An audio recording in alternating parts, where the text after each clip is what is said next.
What's up, y'all? Tuning into the Profowon channel, and we have a very special show. We're on early this time because our guest is coming from obviously not in the same time zone as myself. So what we're going to do right now is we're going to wait a little bit for people to show up. If you have any questions for our guest, we're going to start the show in 2 minutes. 2 minutes of just gathering people on the live. If you are in the chat, let us know where you're from. If you have any questions for the guests. It's been a while since I had the trades. Starting in 2 minutes, 2 minutes, 2 minutes.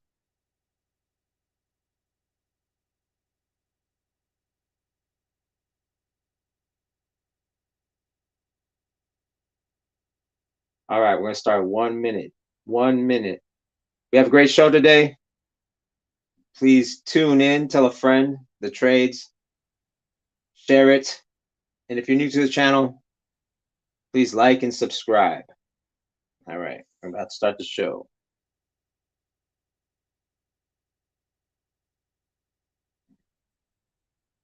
Here we go. Starting the show now. This video has been brought to you by BreakConnect. Go to the website and register. Check out what they have to offer at breakconnect.com.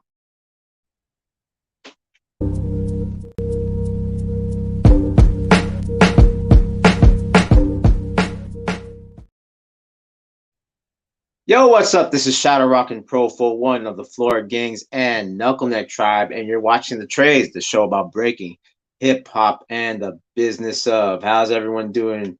Like I said in the while we were waiting for people to get on, you know, we're on extra early. Usually I come on Mondays, sometimes 4 p.m., sometimes 5 p.m., sometimes 6 p.m. West Coast time, Pacific Standard Time. But because of our guests being international, and I'm not trying to like have them up too late, you know, I decided, well, let's just do it now and get it over with. It's like, even though there might not be a lot of viewers, because a lot of my viewers are at work right now, you could always catch this after. And I think this is going to be a very good show. Very interesting. A lot of great topics. And if you didn't know, we had the Break Battle Royale last week and turned more of a reaction channel. We had Ray Guns, we had Justified, we had Pluto 7, and we're just commentating on the Rockin' Sensations final battle, Predators versus Dole and Rush. So before I bring my guest on, I got a clean house, right? So the first thing is, you guys helped out a lot. You guys got me to 1,000. I still need about 3,000 sit hours to get monetized. So if you want to help out even more, you know, 89% of you are watching the content. So you're giving me the views, but you are not subscribed. So what would be really good is if you could subscribe, click the bell for notifications, because we're always giving great content. You're basically, it's free to subscribe. Like you don't have to donate anything. But you know, as we're waiting for the monetization, where's my little ticker? Oh, did I take it out? Whoops. Well, anyway, I'll put all the information. But again, so how you're gonna help is please subscribe, click the bell for notifications. All right. And of course, shout out to the sponsor. First of all, give a shout out to ZenWorld, zenworld.com. Now, what ZenWorld creates is CBD. CBD is from the cannabis plant, but it doesn't give you the psychoactive effects. Basically, you get the relaxation, you get the repair, but you don't get that head high, what everyone usually smokes cannabis for.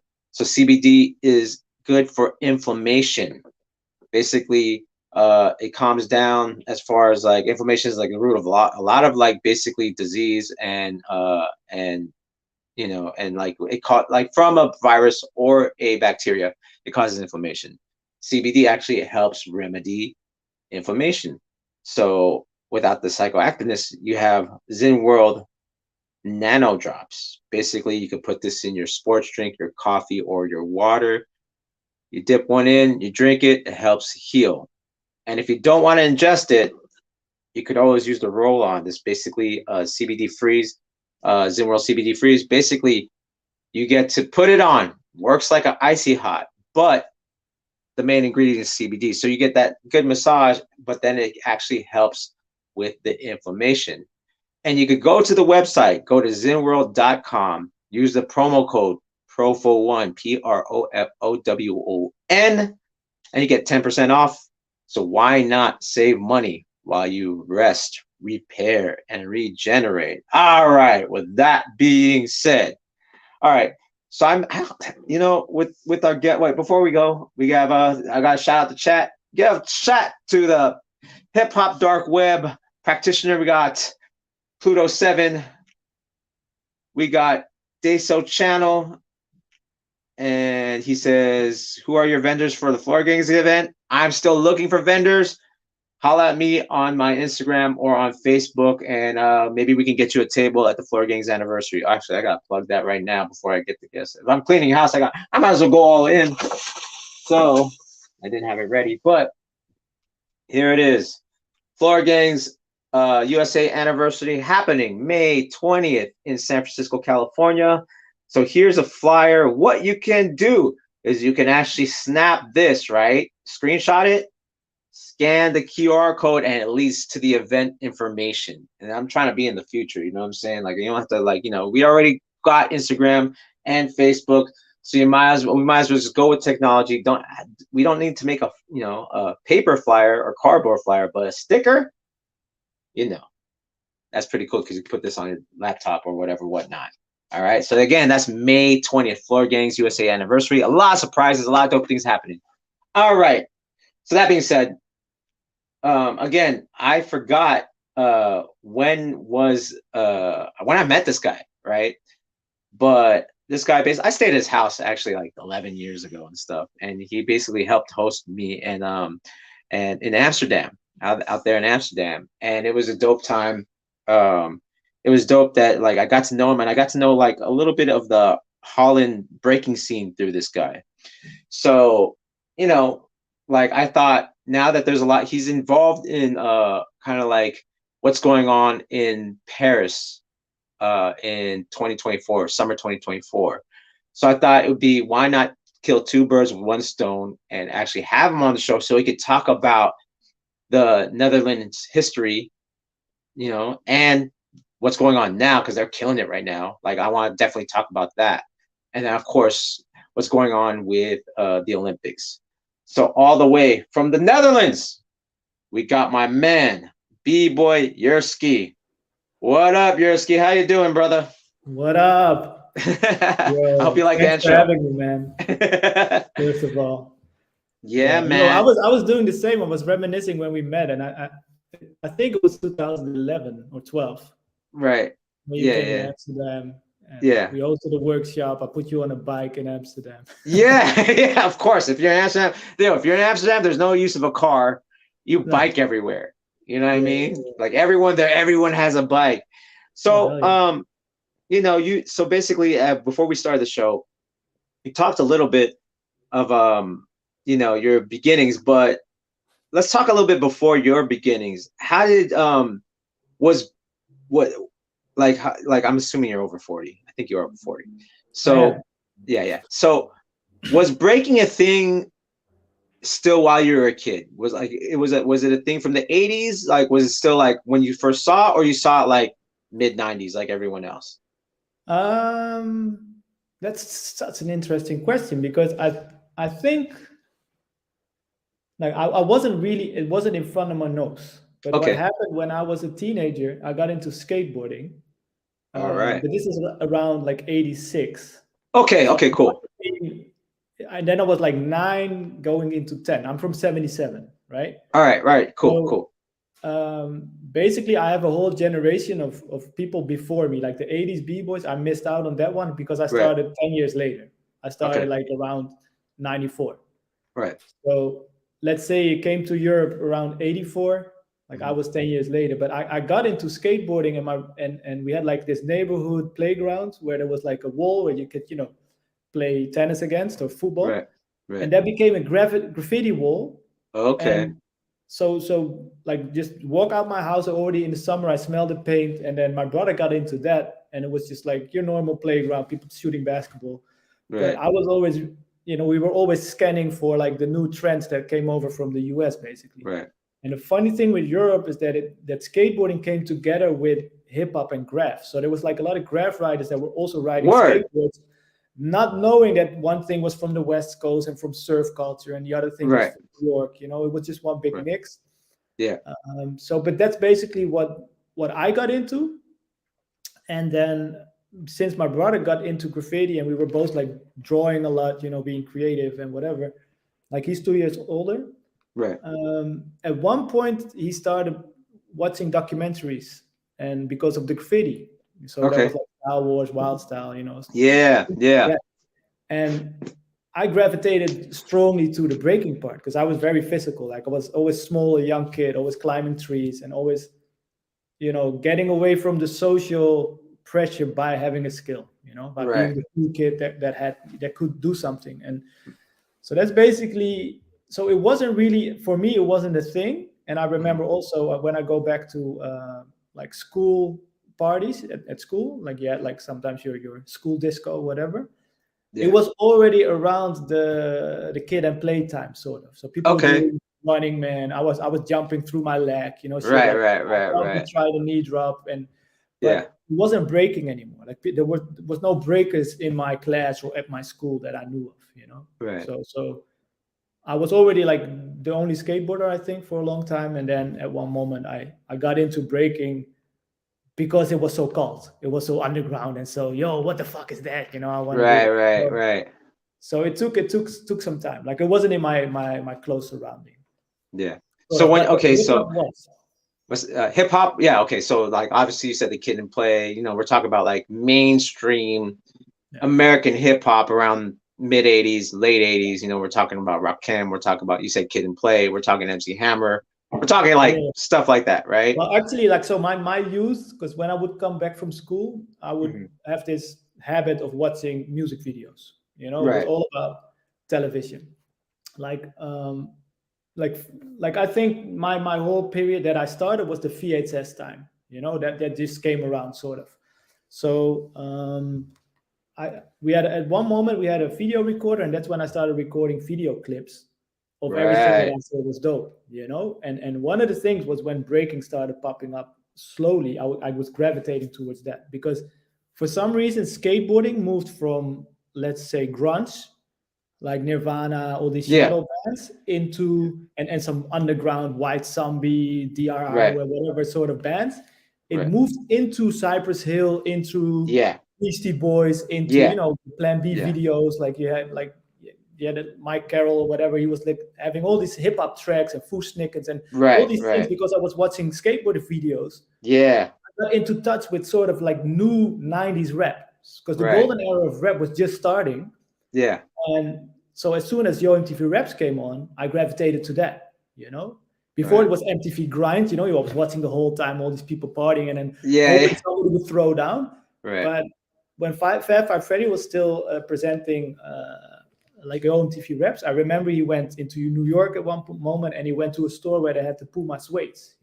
And I saw that shoe and I was like, damn, that's the Beat Street shoe. And for some reason, I was in the age where I'm trying to find identity, and Yeah.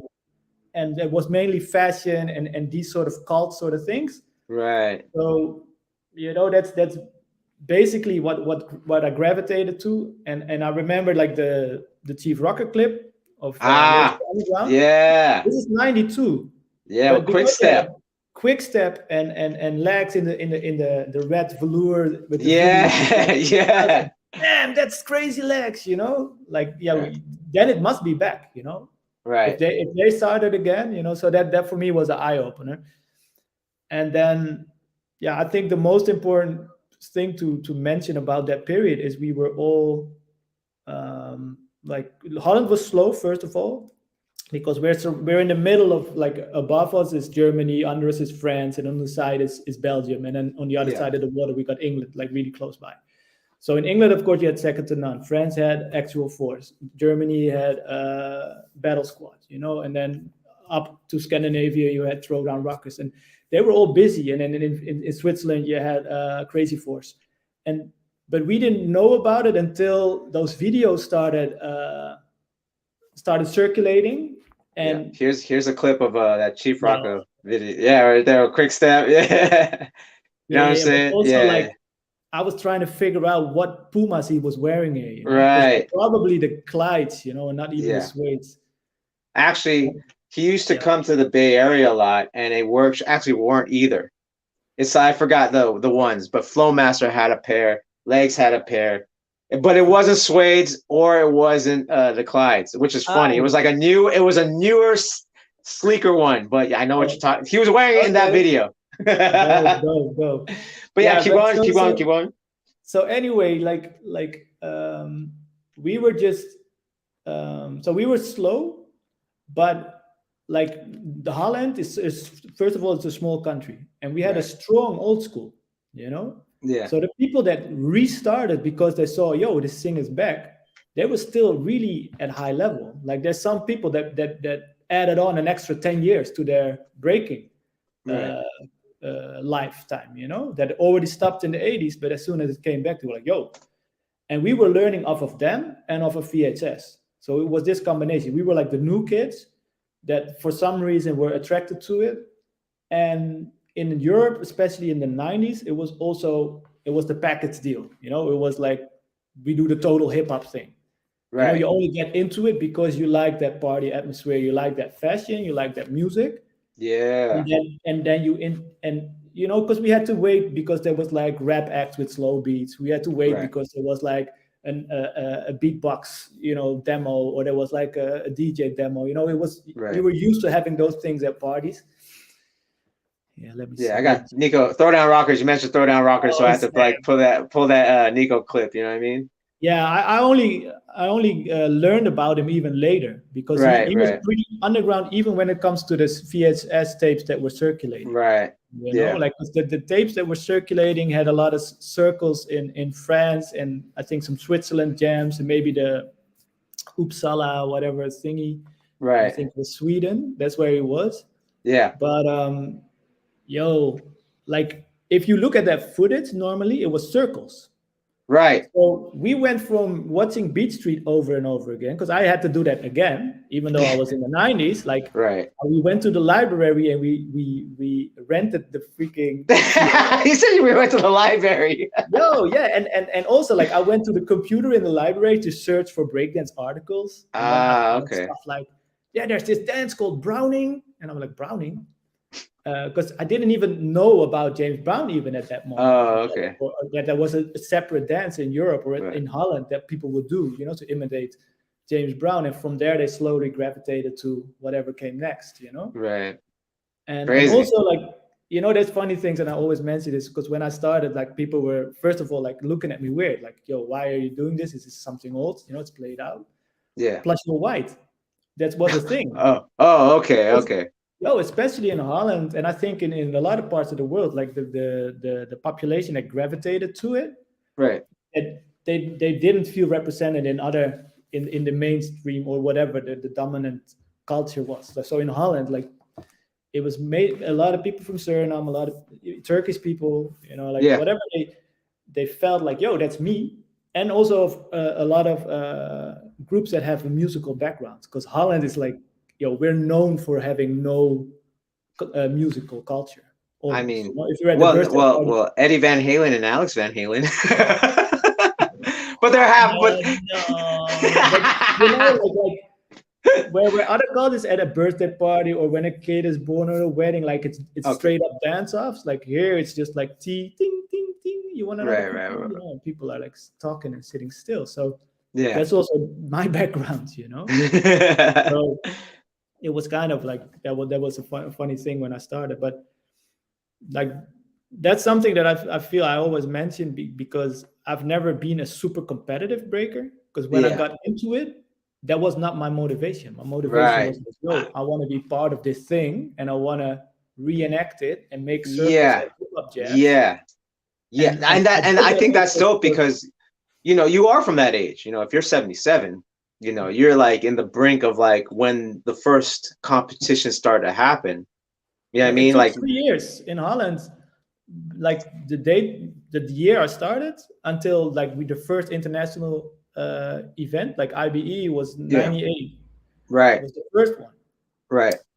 And I mean, I went in '96. I went to Germany with the train to go to Battle of the Year, Okay, but I was like still like felt like a beginner and I was pretty intimidated, you know, like even right. though I was just dancing for like a year or two, a few So years, 3 years. you're at that one, the '96 one with Toys in Effect and Easy Rock and Yeah, oh shoot. yeah, And Pasa what is it in it? Pasa del Tempo, I think. yeah, Pasa yeah, yeah, del yeah, Tempo. they're Yeah. playing too. Yeah, and of Yeah. course, like Enemy Squad.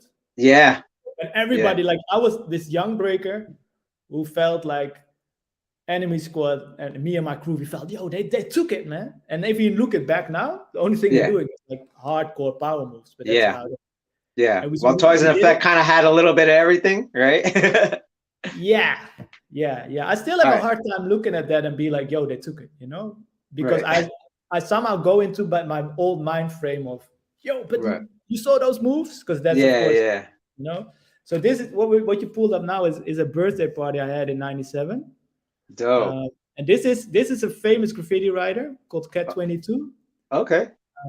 And yeah, he's like he was like he comes from the punk era, Oh and wow. here he yeah, and he was like one of the first in Amsterdam with some other like people like Shoe, Jazz, whatever. And this is That was your birthday party, huh? yeah. This is me.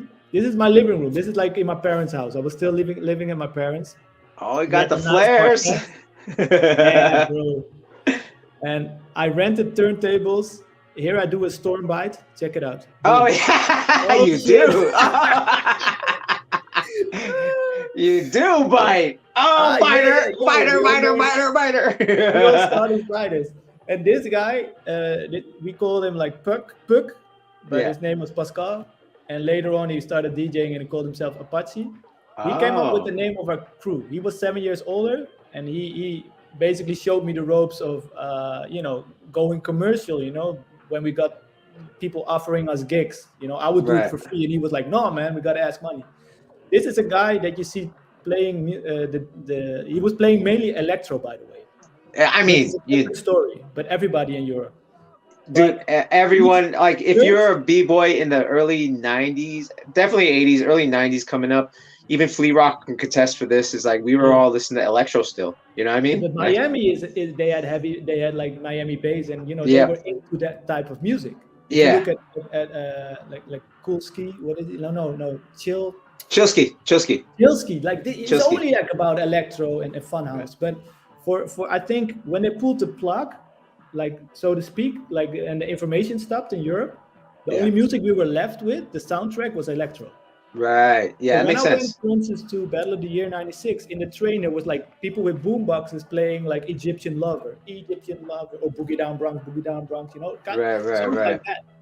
And if you think about it, like most crews had a boogie boy, right? Right. Yep. So for instance, this guy who's dancing now, Adrenaline, he did all styles. So he could do some locking, he could do some popping, and whenever the music changed, he would change as well. This is me Right. again. But so the DJ is a famous graffiti writer. I could just do my windmills. And my backspin was whack, so I smack into the wall. So you're seven. So you're 17 at this point, then. No, 20 because I'm You're from 20, 20. Oh 77. yeah, yeah, 7, 7. There you go. Yeah, yeah, you're His 20. birthday. Yeah, yeah, yeah.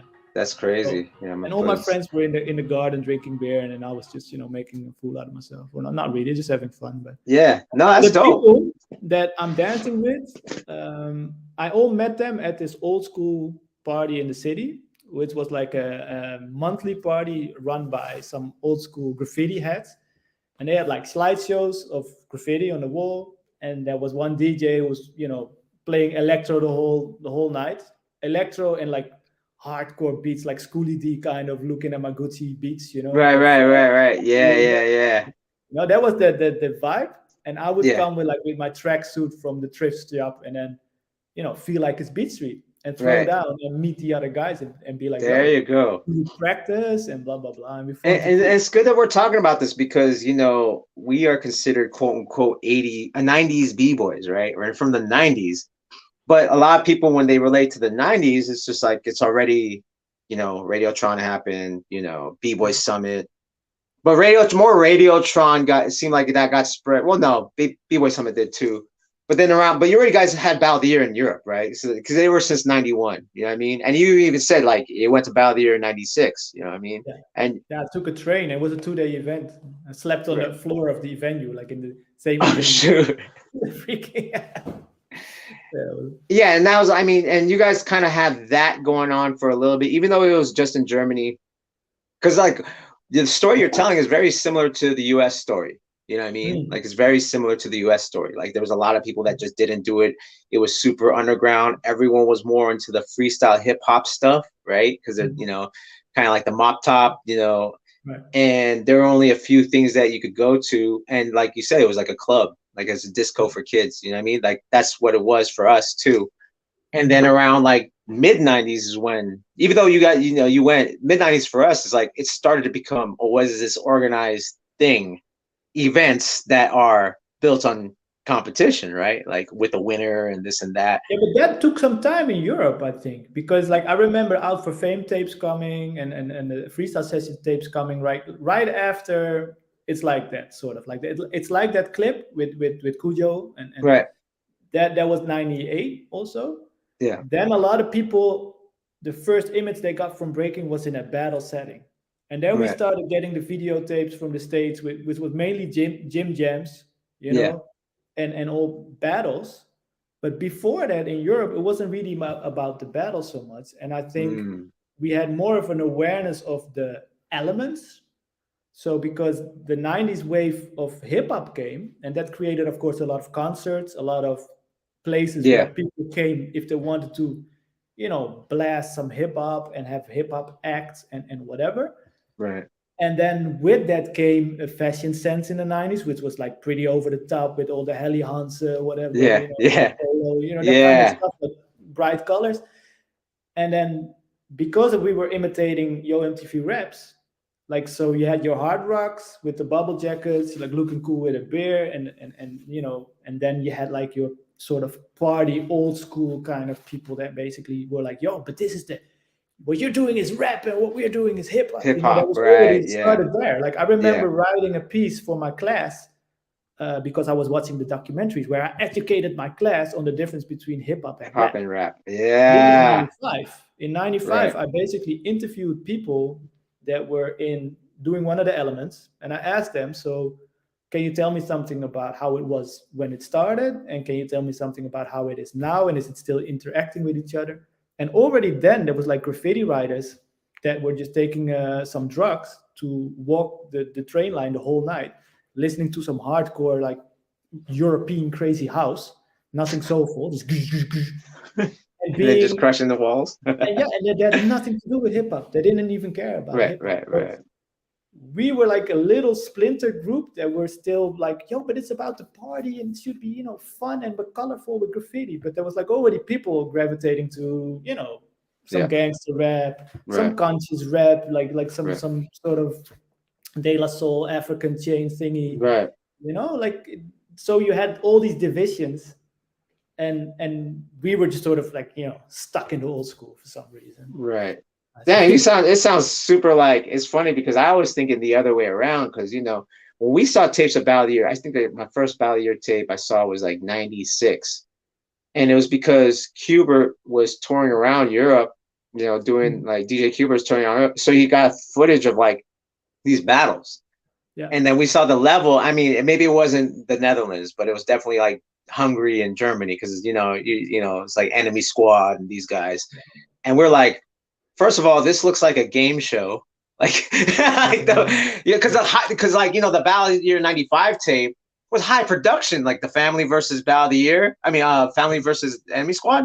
That was the first time I seen the production of different two or three camera angles and a host, and there's this. You have 5 seconds left, or like 1 minute left, one breaker, one move. Like we were like, what is like like we were used to like what you said. It was in a gym. Like it was constant competition. yeah, But as far as production level and audience, like maybe there was 100 people at these events for us.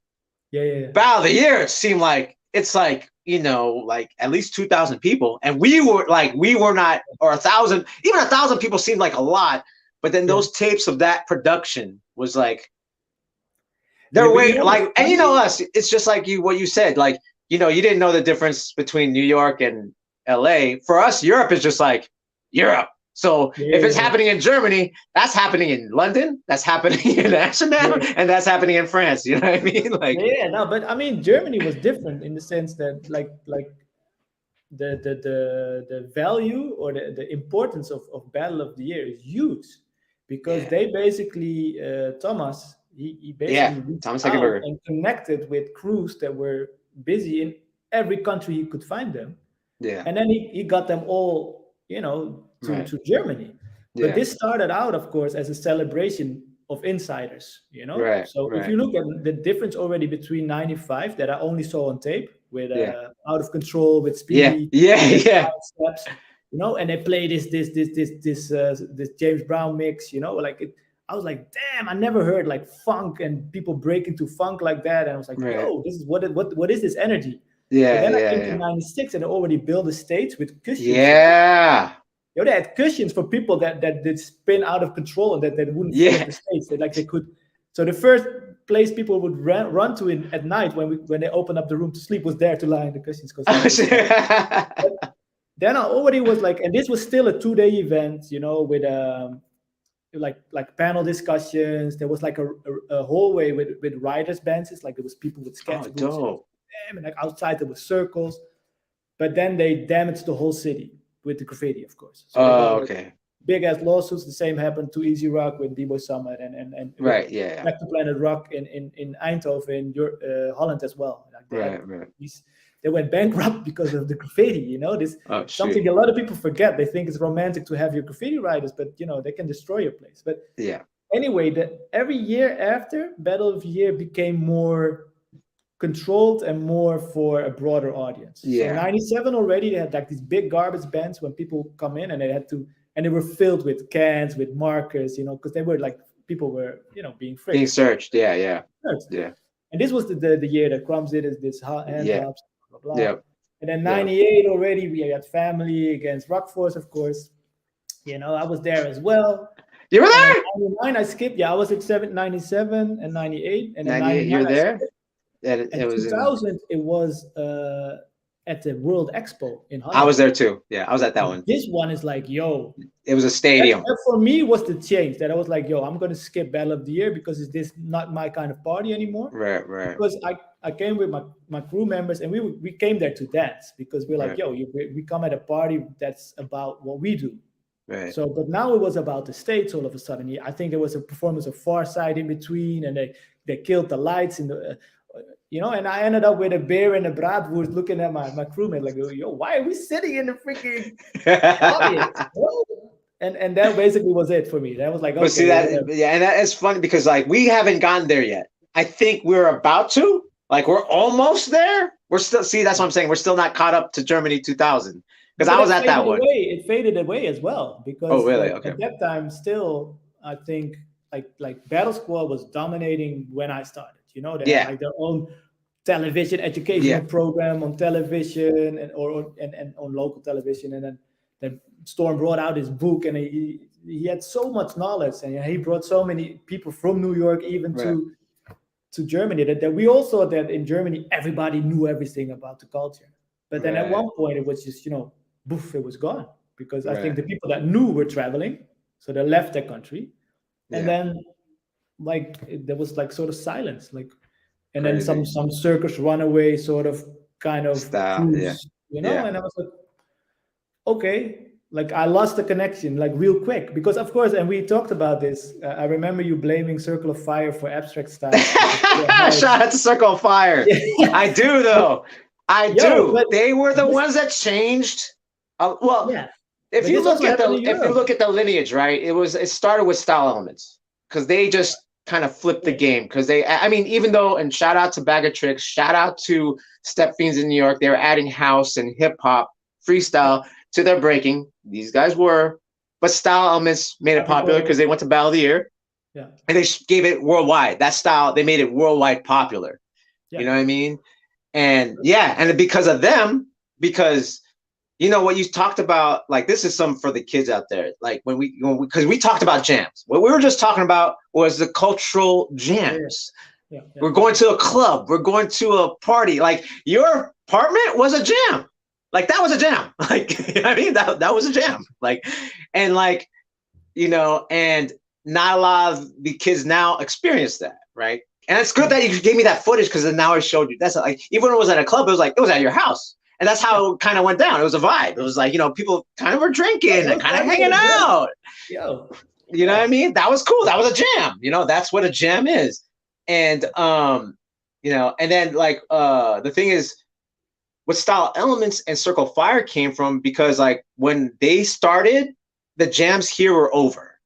Like that Mm. part of the element in the Bay Area. I can only speak for the Bay Area. It was Right. over. The only Mm. place they could go to are the raves that might have a hip Okay. hop room. So Circle Mm. of Fire and Style Elements is from there. And of course, everyone's doing everything, right? Yeah. They're doing capoeira, they're doing hip Yeah. hop dancing. So when Style Elements kind of like showed that the freedom of mixing different styles, like then being the first official all styles crew was Circle of Fire. They only went to freestyle session because they had no other place to dance and Yeah. like That's show crazy. off. Yeah. They didn't care about winning. They just cared about, hey, we're Representing the here. style. Yeah. Yeah. Yeah. And that opened up the Battle Monkeys. That opened up, it sparked. And then just not the dance style, but the idea of like, oh, I could just be in front Yo. of you doing whatever I want. Then you Did throw you in the know that I Benji had a lot of style. problems with that? Because like I was educated by 80s b-boys still doing 80s moves, Right. and Europe basically took that and took it like to a next level with people like 100. Storm combining every power move in the book, Yeah. doing it like super clean, but then we still gravitated to Swift Rock for being raw, Yeah. and like characteristic with it. Yeah. Yeah. Yeah. Yeah. But still there was like one element that basically continued, and it was like all one flow, especially with friends. It was all about flow. Now never break the Yeah. flow, Yeah. and being clean and being fast means you're good, shit like that, and being one right directional. And then all of a Yeah. sudden comes like a crumbs, Yeah. Yep. with like a total different form, a total different pace, top rock, whatever, and everybody in the crew is unique. And Right. we're like, like we didn't know how to basically appreciate it, because it Right. was like it was such a different statement. It was like now it's about being unique. Okay, Right. and then Cujo comes out with like Yeah. freaking But detours, yeah. and Yeah. everybody was going all over the place. And then at the same time you have like Crazy Legs hosting UK champs, preaching to everybody in Europe like, yo, you guys, you think it's a freedom dance and you can do whatever, but you can't. There's a vocabulary, there's a certain, you have to be on the music. It's about, so a lot of people here got corrected about taking breaking as you can do whatever you want, to like, Right. nah, not really, Right. you know. Yeah. And that I okay. remember like at that moment, like France, for instance, hated the Americans. They were like, Yeah. we have our own hip Yeah. hop. We have our own, since the 80s. We Yeah. developed our own French rap and our own Yeah. flow of breaking. Don't come and Yeah. lecture us. We've been Right. busy. You guys, you quit. So there Yeah. was like a weird arrogance. Yeah. And That's great. everybody hated Lex, like when they were like really on their awareness They campaign. still where do. they're schooling people. Yeah, still do, or again do. It's crazy, but and that's when the whole parade about b-boying versus breakdance started. Yeah, Break, it's still going on. Actually, it's of here. It's still course, going on. It's still going. I no, don't but know. in Europe So as well. okay, so I mean that's what I want to ask you, right? So we just have like I just want to show a little bit of the Swift Rock video because we talked about Swift Rock. That's what I wanted to ask you. So now let's talk about like we talked about like that's a pretty good sum up of like I thought it was going to be really different what you're talking, but it sounds very similar to what was going on in the States. Again, I feel like your guys is because of an IBE. Maybe the similar sentiments are happening, but your guys' scale is bigger than us. Maybe, well, not me, because in when it comes to breaking, like you guys have IBE, which is basically you take a whole town and invade it, and the Well, it events are became a definitely whole town. It started in a nightclub. It started in right. nightclub, Yeah, and it was there. Like if you look Rock Force versus Family, yeah, that was in that nightclub, like famous, but then it went bankrupt and it closed it.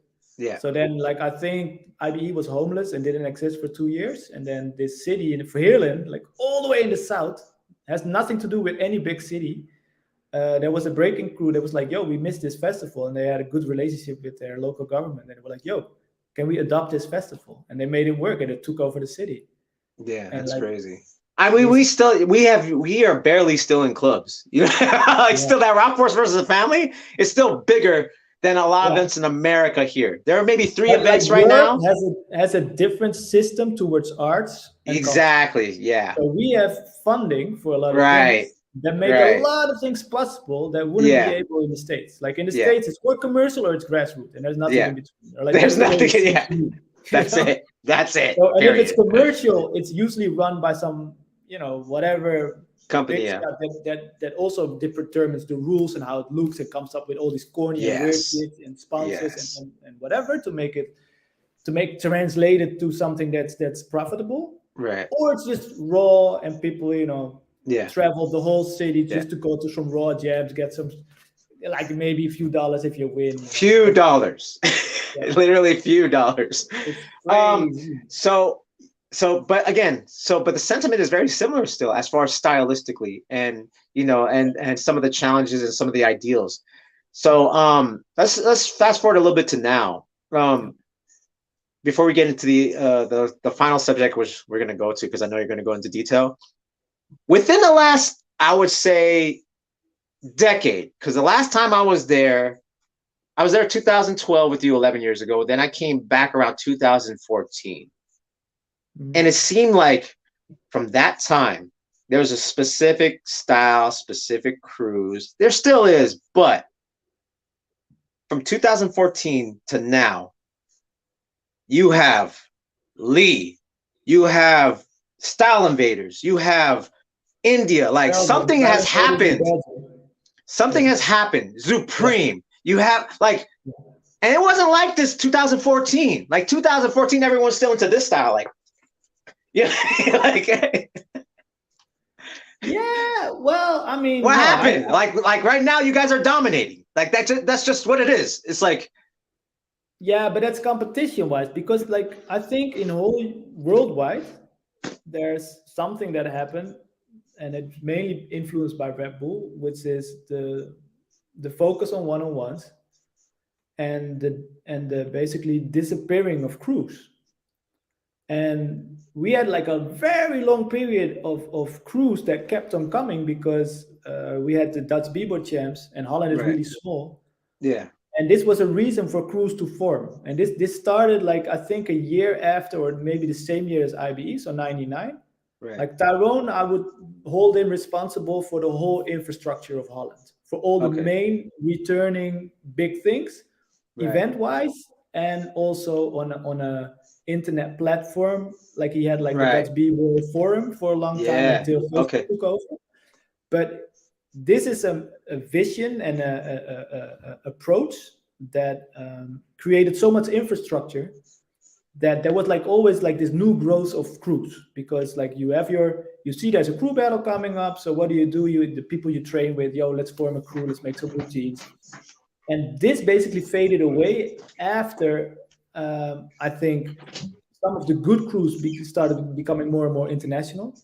So the main crews who dominated like years in a row was Ruggeds and Hustle Kids. Yes. Yes. And they, like, especially Hustle Kids, from an early stage on, they already went like to France a lot. They just traveled. They were like one moment not even in Holland anymore. But and now what you see is like people like Lee, like we could have just waited for it, because he started as like when he was like what, 1 year old. yeah. That's why I didn't realize he was the same kid as Lilu.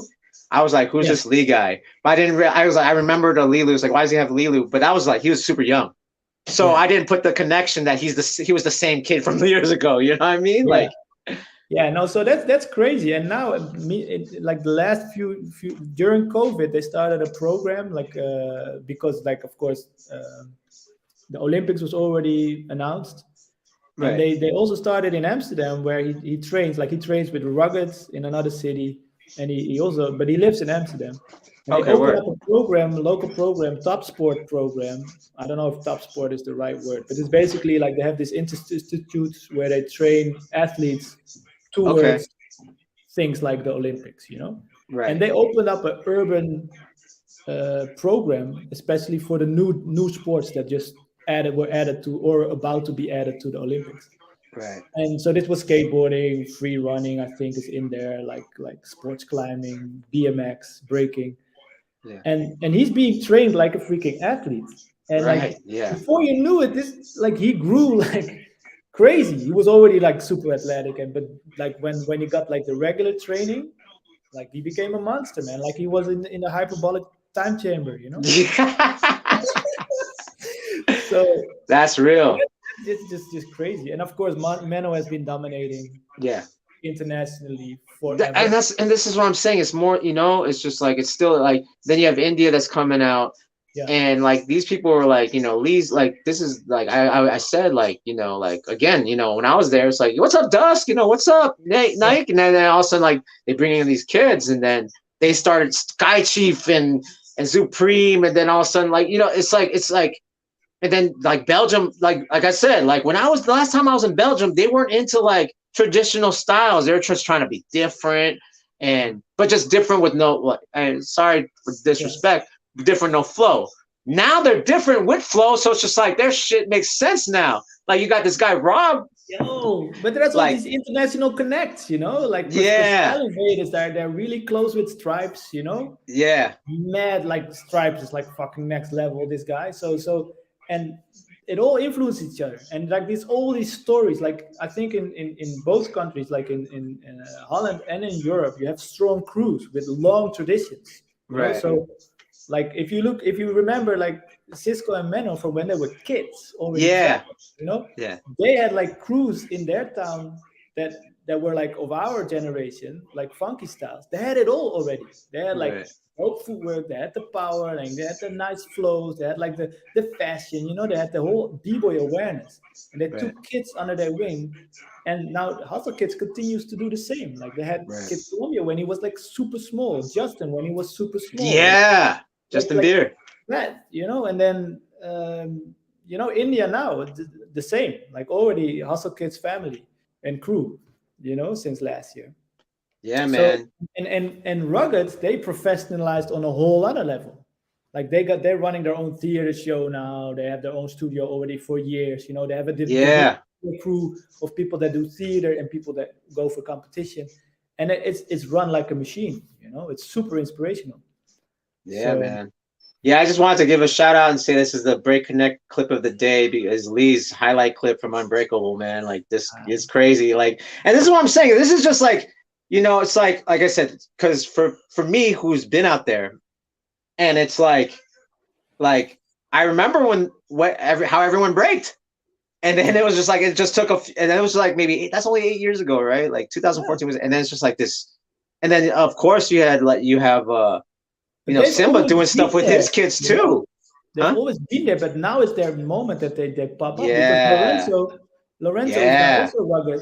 He's been at UDEF, He's been Right, at right, like right. big events international, but Yeah. now he's like, all of a Yeah. sudden an Olympic hopeful.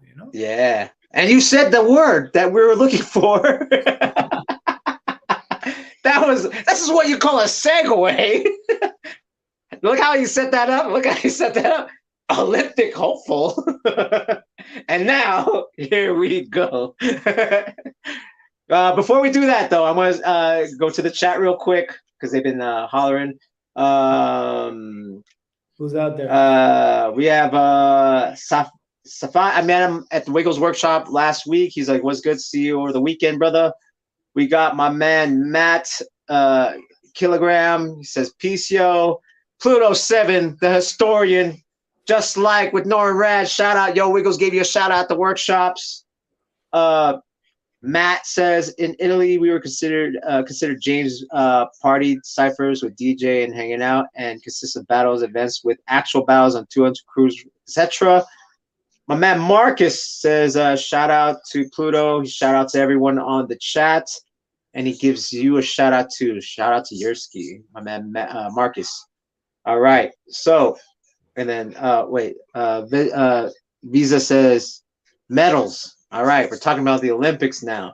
So okay, so let's try to like we've been in about almost an hour already.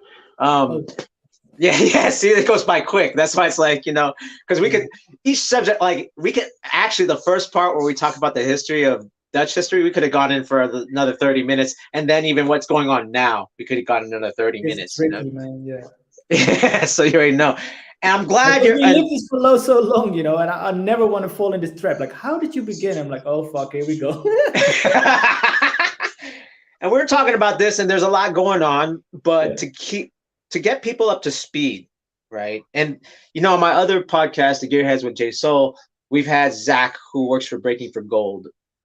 We've had Renegade on, and for those who don't know, there is the Olympics are going. Breaking is going to be in the Olympics Paris 2024, July, right? I believe it's July, right? August.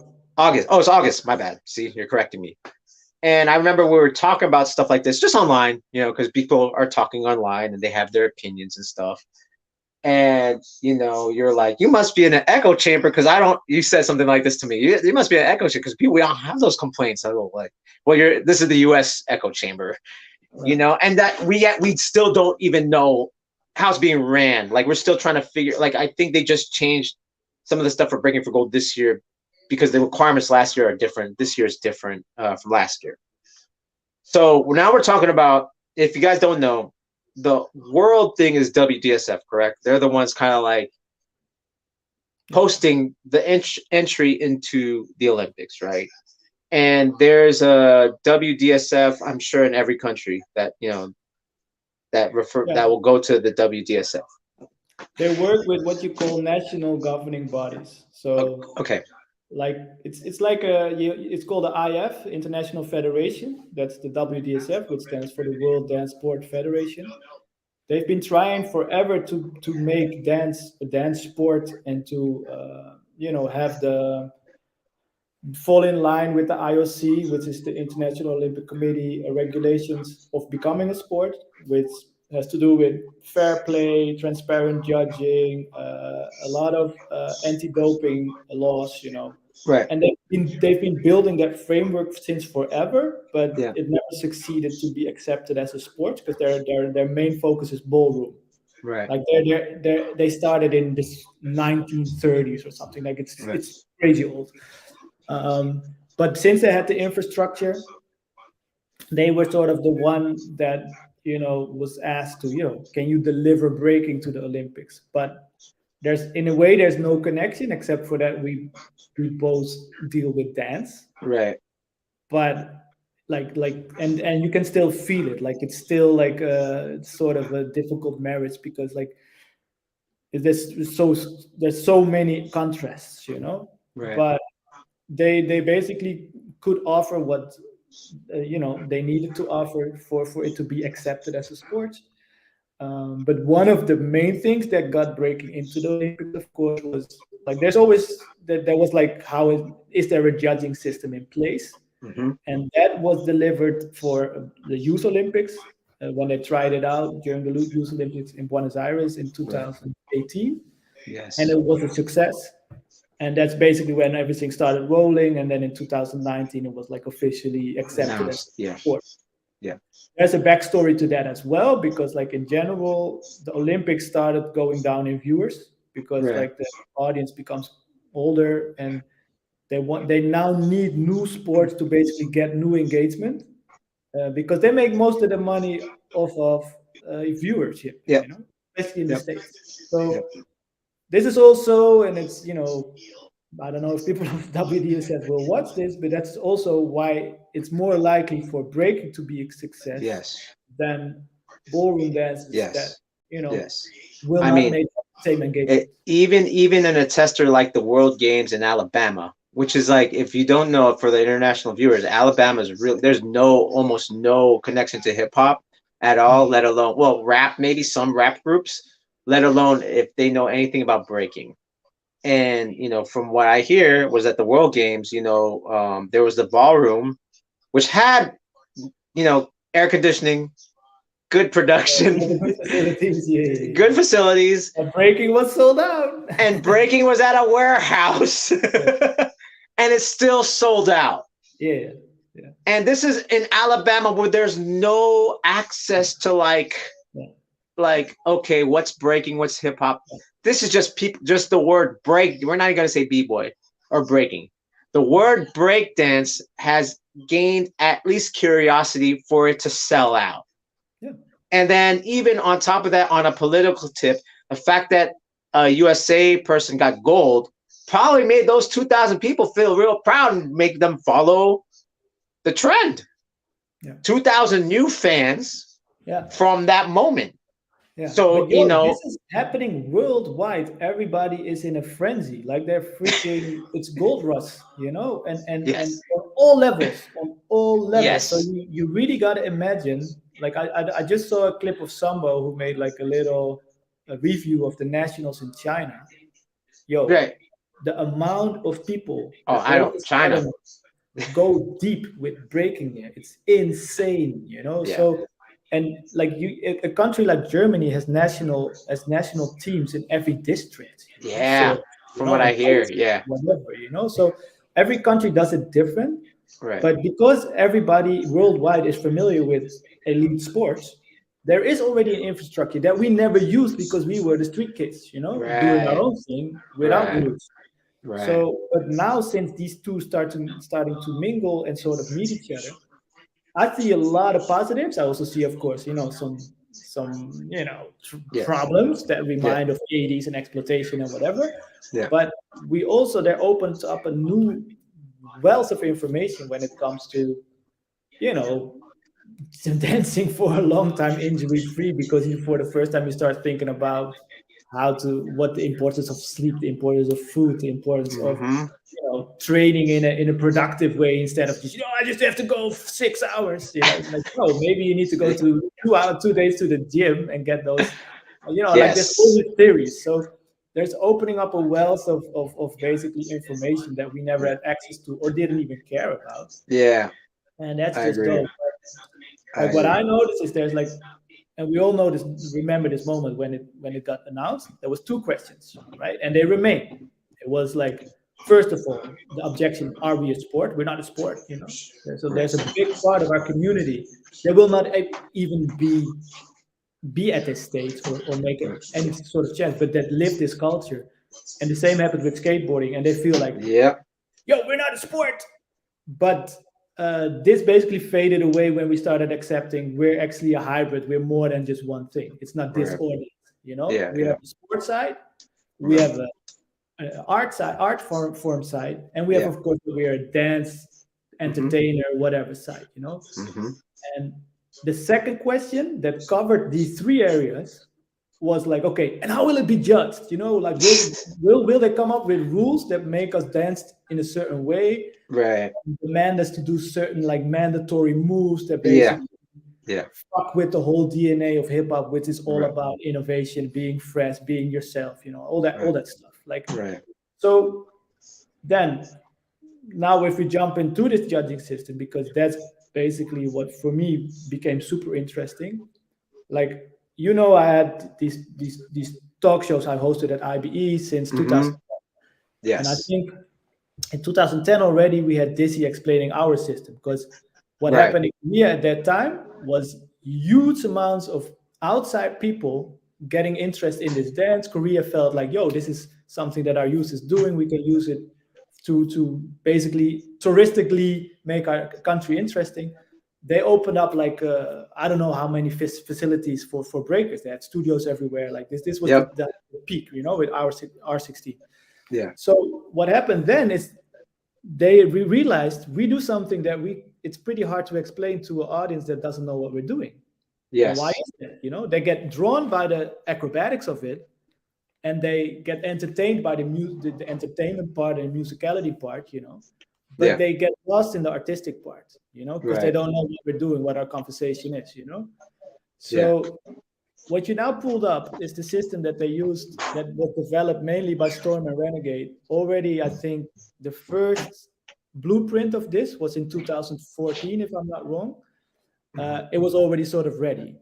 So what you see is the trivium stands for three, you know, three areas which make up breaking or what are Right. being judged comparatively during the performance, right? Yeah. Very simple: mind, body, soul. Right. Now, if you map out mind, body, soul on the three things I just mentioned, that we're a sport and we're also an art and we're also a dance, that's the three things. Right. Like with the body, you ask, like, what is somebody able of doing physically, right? So the physical quality. This is being, you know, with the faders here, you basically, if you look at the top, this is sort of like a simple version of the interface that we use while we're judging. You compare the physical quality of a performance, you compare the artistic quality of a performance. So with the first, like I normally ask, okay, what are you able of doing with your body? You know, what did you train? How much variations do you have? How many techniques? Whatever. Right. Then with artistic, it's more the question like, who are you? You know, identity. Like, what are your ideas, your concept? What did you add to the foundation? You know, how about the progression from the foundation, so to speak. And then with the last one, which is called like the soul, basically, they translated as the interpretive quality. So you, because you're interpreting the music, the things that are happening at the moment that you couldn't prepare mentally or physically. So that's where musicality is at, and your delivery. You know, so that's Right. also a big part of, you know, your. Sometimes you look like at people that are in a prelim and you feel like you're watching at them in training instead Right. of having a conversation with you. So Right. for me, there's a big difference in how you deliver and whatever. So that's what we basically assess during these faders. Now, something super unique that they came up with, which was an idea of Storm, was using a fader. Right. And why More a like a fader? DJ thing. Yeah. Because, and of course it's a link to hip hop and crossfader and whatever. Yeah. But Yeah. Yeah. like what the biggest idea behind Trivium is it's comparative judging. Like you don't score on the person. So I don't ask you to do a solo and then I start giving you scores. No, you basically put the benchmark with your first round, and then the second dancer is being compared based of what you just did, Right. compared on these three fields. So if you throw down, I just already make like some bookmarks in my head, like, okay, he did this and this moves, those and those ideas, and he was like in tune with the music or not, just to make it super simple, right?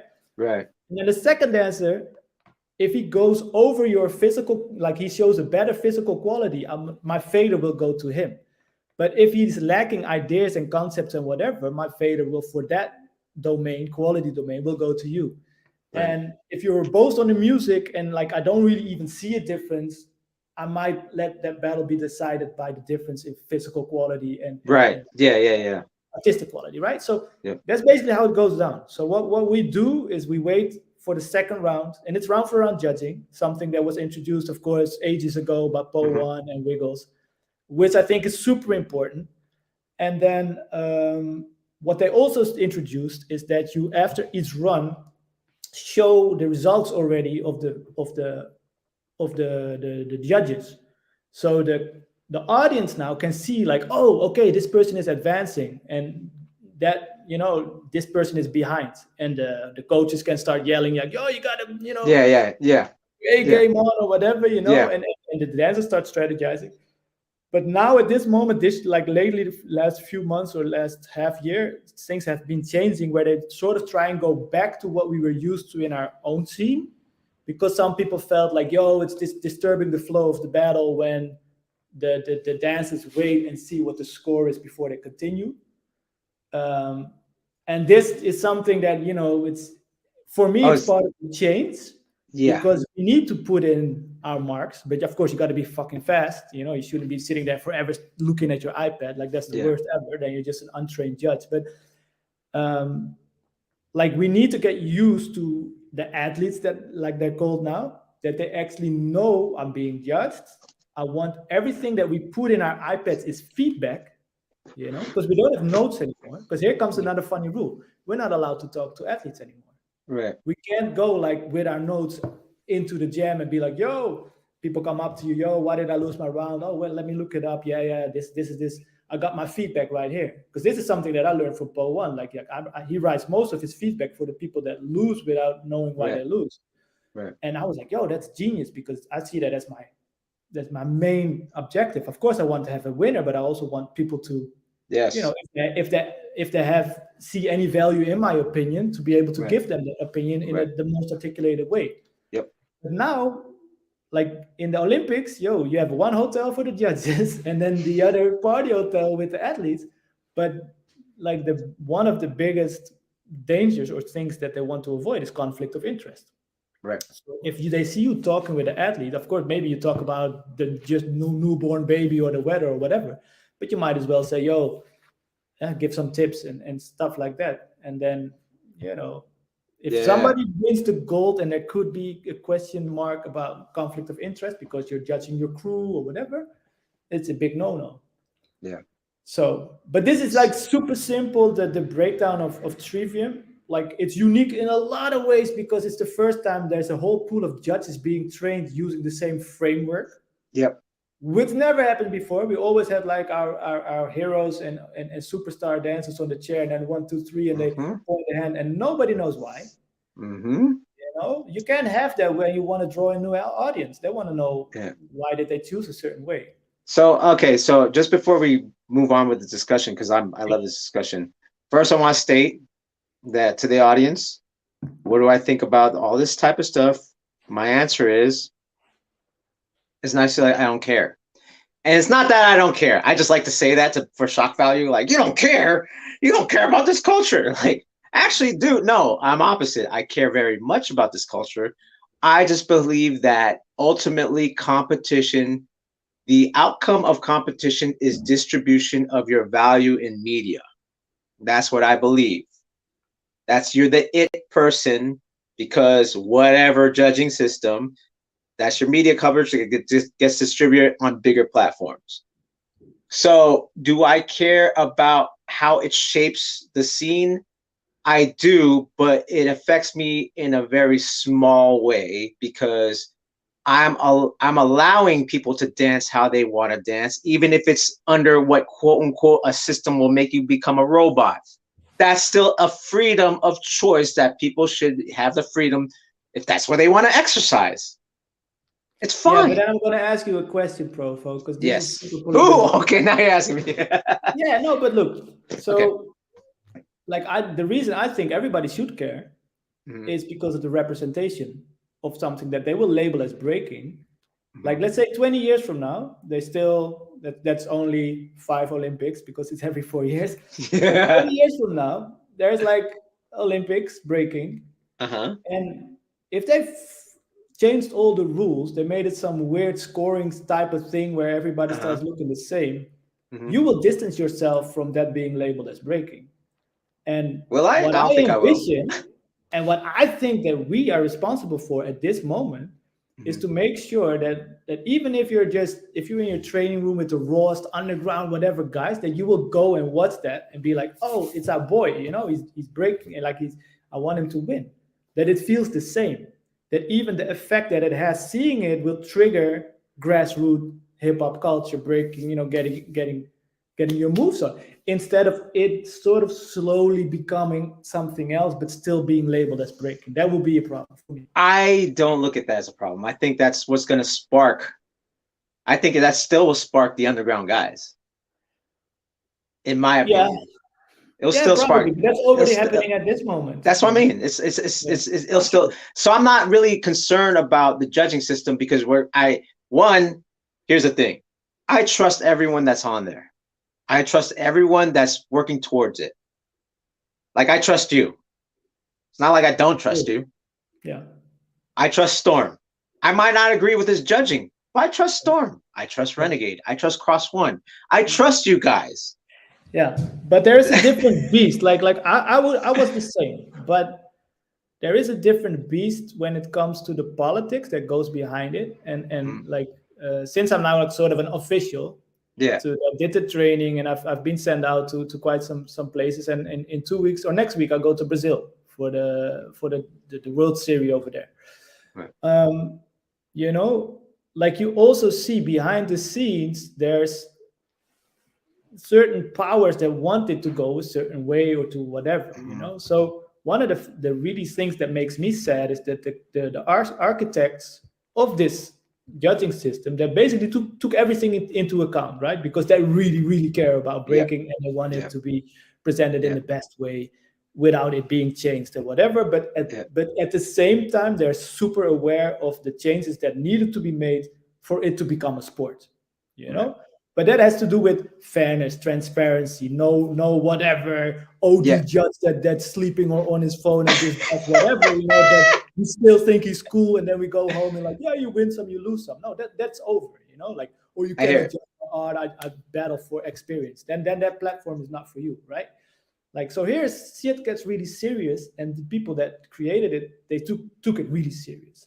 They now basically got a little bit sidetracked because Mhm. they're not of use anymore, you know. And this hurts me because then I'm like, yo, Yeah. okay, so now what happens? And then I look at the changes that are happening, and it's like, yeah, it's a quite small group tries to listen to the reactions in the community, different reactions. So one was like the flow of the battle, the other is like, I'm missing my notes, yeah, let's go back to notes, like Oh, okay. missing the whole point of what is needed for this transition towards sports. And I'm Yeah. like, Yeah. Yeah. So, yo, okay. like, Let me we gotta go comment on the back. trivia system first. I haven't used it. Obviously, I'm not certified. I've watched in a few things. This is why it's like I don't stand on anything because I'm not against it. I think Yeah, it's valuable if you're in battle to know where you stand. I yeah, like that part. yeah, I actually like that part. right, I like to wait because then, okay, the flow's interrupted, but then there's going to be more questions after the battle's over yeah. versus your awareness that you are losing. I like the fact that you're aware you're losing. Okay, I have to kick it into drive. Yo, if I we're like playing that part. basketball and we're gonna cover the courts and the scoring boards, you really think that the audience will be engaged, you know, or Yeah, yeah, will like pull up their own thing and keep track? Because that's the way you stay yeah, engaged, you know. yeah, It's new for yeah, us. It's maybe not needed, yeah, but okay. Let's have a little test case. Remember crew battles back in the days where you were yeah, just watching and they were like taking 20 minutes, and then in the end you made up your mind. yeah. So that compared to keeping track of first dancer, second dancer, okay, that's one round, bum, bum, bum, bum, Right, bum, right, right, bum. right, right, And then looking at your score sheet, you know, but you now do it on paper, right? So at least you right, have like the imbalance already right, clear, like, okay, right. they took way more rounds, but they Yeah, were weak in the end, right? They yeah, then, because then they pulled out this group routine and it was dope and everybody was standing. But then you look like, okay, if there's not a knockout in a boxing match, they will also win on points. And yep, sometimes the audience is also disappointed. But yep, is it more fair? Yeah, hell yeah. yeah, Because people will have the ability to go back in footage yeah, and be like, yo, but those first rounds, yo, he slaughtered him, you know? yeah, And this yeah, also happens with crew battles. So yep, if you don't keep track of the rounds for rounds, you get yeah. like so much room for bias again, opinion Yes, based for judges, sure, for sure. judging what you want to see instead of what you're actually seeing, you know. And Yeah, this is something we need to get rid of, you know. yeah, And then this is a discussion there's all weird discussions, right? Like people have, for instance, problems with judges that know their shit, but were never that guy that was yeah, like, you know, that famous yeah. legend, you It's know. still Wait, it's again because breaking is visceral, right? Like for yeah, instance, like on TikTok, I could be a b-boy and have good amount thing. I could watch it. yeah, But if I look at my demographic, guess what my demographic is? It mm, ain't 16-year-olds. I'll tell you yeah, what my demographic is. It's 45 and up that watches yeah, my channel. yeah, Why? yeah. Because they're the only ones to sit here and listen to us talk for 2 hours. Yeah, and you share history with, yeah, Because and of that's course. why it's Mm, that's why we have to understand that like it's funny when people say that about being a famous judge and the guy that killed it and the experience, but it's because there's primal thing of us that's still like might is right versus logic. That's just the truth of it. yo, but okay, That's so just the here's truth another of it. funny And example, I right? told When and I we, told Renegade this. I told him myself. He's like, "What is it going to take?" I go, "You air flare on stage." He's like, "Serious?" I'm serious. If you air flare on stage in a judges showcase, no one will complain. It's the dumbest, and I agree. It's the dumbest thing in the world. no, It's but dumb. It's stupid. okay, let's talk for a But second about that's Judge but that's Showcase. real because you Yeah, know yeah, what? No one complains about me. Why? Because I still do it, and I could make the worst calls in the world. Everyone's gonna respect me because I still break. That's the dumbest reason to listen to me. But But I we have know it's so the much truth. weird things in our community. For instance, Because there's it's judges. visceral. We're Yeah, dealing but with okay, look, kids. there's judges that are always off, right? Or they Yep. make weird decisions. But since Yep. they're so articulated, and you get a free workshop when you go up to them and you learn something, they're respected. We're like, yo, Yeah. but I actually like this guy because he saw every detail and he had a good Yeah. breakdown. And, yo, Yeah. thank you for the knowledge, and you forget about the battle already. Yeah. That's one thing. Yeah. Then Yeah. there's 100.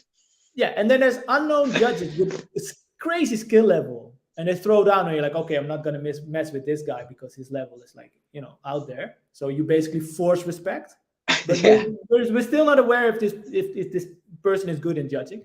Then we got Right. our OGs that we know from when we were in the 90s watching VHS tapes, and we're like, yo, Yeah. so we still can dance a little bit. But okay, now you're gonna have this person, this OG, in the Olympics do a judge showcase for an audience that doesn't know his history. You Yeah. think Yeah. they're Yeah. impressed by Yeah. some Yeah. grandpa that still Hey. tries to do his moves because it's not nostalgic for us? Yeah. So we Yeah. need Yeah. to learn to separate. This is for us. This is what we Yeah. value.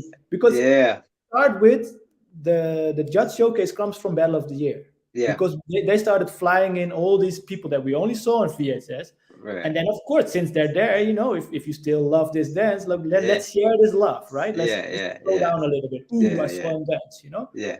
Some people went to I like that the fact that you presented that. I like the fact that they were the first to do that. yeah, I but like that. I like that. I like that. it's kind of weird. And then at one moment, it became like we get the winners on the chairs because they basically force respect, Right. and then you get like this weird rationale, like if you cannot do it, you cannot judge it, and if I better than you, I start calling you out because you cannot judge me. Yes. I only want to be Yes. judged by people that are better than me. Yes.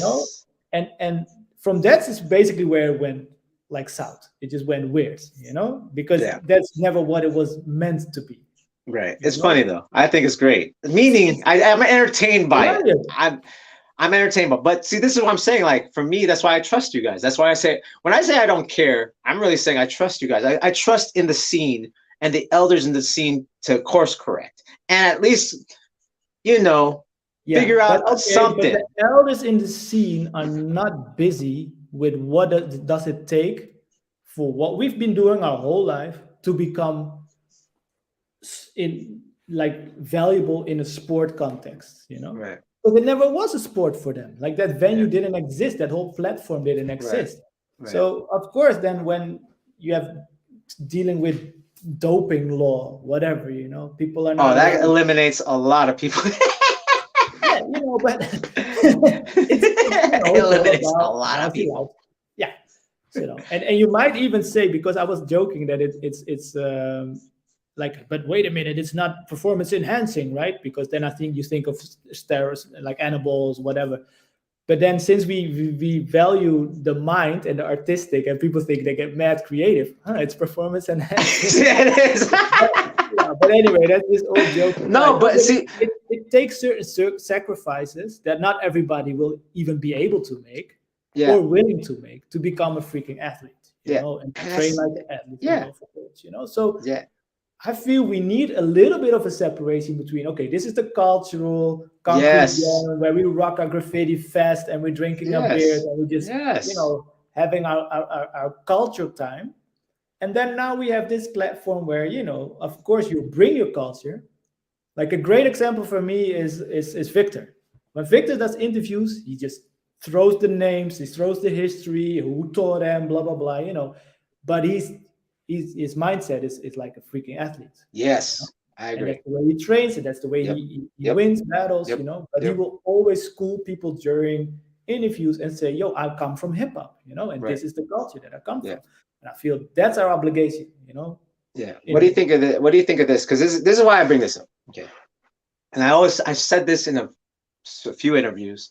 And I'm bringing up this to you because you mentioned something that I really look at as a mirror, right? And you mentioned it earlier in the beginning of the show, which is, you said you were into skating, right? Mm. To me, I feel like we're skating in 1985. That's where the scene's at. Mm. That's where the scene's at. And this is everyone taking notes. Keep biting. You guys bite. If I see any of these ideas out there, you know where I'm putting it out there. Here's the thing. Back in 85, let's say 85, 86, you probably know more than me. When Christian Hosoi and Tony Hawk went against each other on the vert, right? Christian Hosoi was considered the guy with style. He had the part, he had the look, he had the long hair, he looked like a surfer, handsome dude, right? And what they refer to Tony Hawk as? Squeeb. He has the squeeb haircut, and he's like a robot that does tricks, right? Yo, but that's Treasure Magazine versus Skateboard. Yes. Okay. Skateboarding was clean cuts, nice sponsors, and then you had Treasure, punk bands, beer, and blood. Now you know where I'm going with this. Now you know. Perfect. That's perfect. I'm glad I had this. All right, ladies and gentlemen, you're seeing this unfold in front of you. I've had this discussion many times, and especially with the guy. I don't even skate. So here's the thing. That's why it's like, but that became the vert. That was the vert. Okay, that's the vert. You had your everyone, the Bob Burnquist, all that stuff. That's the vert. That's cool. But is anyone really trying to dress like Tony Hawk? Like, really? No one's trying to dress like Tony Hawk. Nobody. Nobody. No. And this is why I brought up all this stuff. When I was a teenager, guess what the discussion among skateboarders was? What's always. That? Number one, style. Yeah. It was always about style. It was not about he landed more tricks. No, we didn't give a fuck. Right. He had a higher pop. He catches this flip like this freaking high. Then okay, like Frankie Hill was mad sketchy. Every time he fell in Bandits, whatever, when he jumped 2 big stairs, all about quantity. Like he was on the floor, and we were like, "Fuck that!" That's execution was off. What were you a vert guy? No, street. All right. Yeah, always street. Now I'm gonna stop right there. All right. We're not going to go into power and the footwork. No. Style, okay. No. Okay. You know who Stevie Williams is? Stevie Williams. Stevie Williams. Is he from 90s skater? Yeah, he's from Philly, originally from Philly. Black kid. He owns DPG clothing. Okay. Yeah. Like, he's never done a competition. Yet he owns a company. When Rodney Mullen and Steve Rocco formed World Industries, everyone said that we were going to fail. You don't have any vert guys. Your guys are dead. You have no vert guys. What World Industries is just vert guys? I'm no vert guys. You guys are dead. What speaks more to the youth? It's actually the street skaters. You're a street skater. We need. So to me, the big competitions are the vert. Red Bull is vision, streetwear. Christian Hosoi versus Tony Hawk. Yeah. Olympics is that. And that's fine. No, wait. I will stop you there because I feel Red Bull, I thought that would be the Olympics, but they're totally different characters. Red Bull is commercial. So they and that forced them to listen to the community they were catering to. Because I remember in 2010, I think it was, I had to interview Lilu, Roxrite, and Ronnie about the film Turn It Loose. Right. And I asked him like, "Yo, but this is made by Red Bull," and I was like, "Of course, they carried on that 80s trauma exploitation to me." So I had to ask them like, "This is a big company, aren't they? You're afraid to exploit you." And that's basically when Roxrite already broke it down to me. It's like, no, they actually ask us questions like, how can we represent you guys in the best way ever? Like Red Bull always does these weird things. They built the biggest ramp ever with somebody jumping from a helicopter into the vert, like because that's the dreams of the practitioners. Right. The people we are dealing with now from the ballroom, they really are not even interested. Right. They have a different type of arrogance, which is way more similar to the 80s sort of people like, oh, you can do some nice spinning. I put my brand on you, and then we will sell my brand. And then if this is out of fashion, you're out. Nice. For them, it's like a vehicle to maybe get some ballroom dancers in there in the Olympics styles to get some revenue.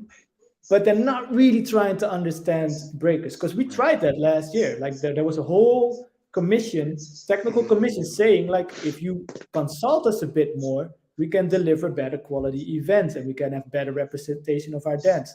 They're like, oh, wait a minute, that sounds like critique. Like, oh no, we're not going to work with you guys anymore.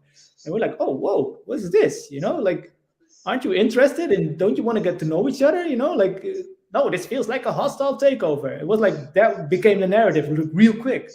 Right. I was like, whoa, okay, there's different interests here. There's a different agenda. Like, and that's what sort of scares me a little bit.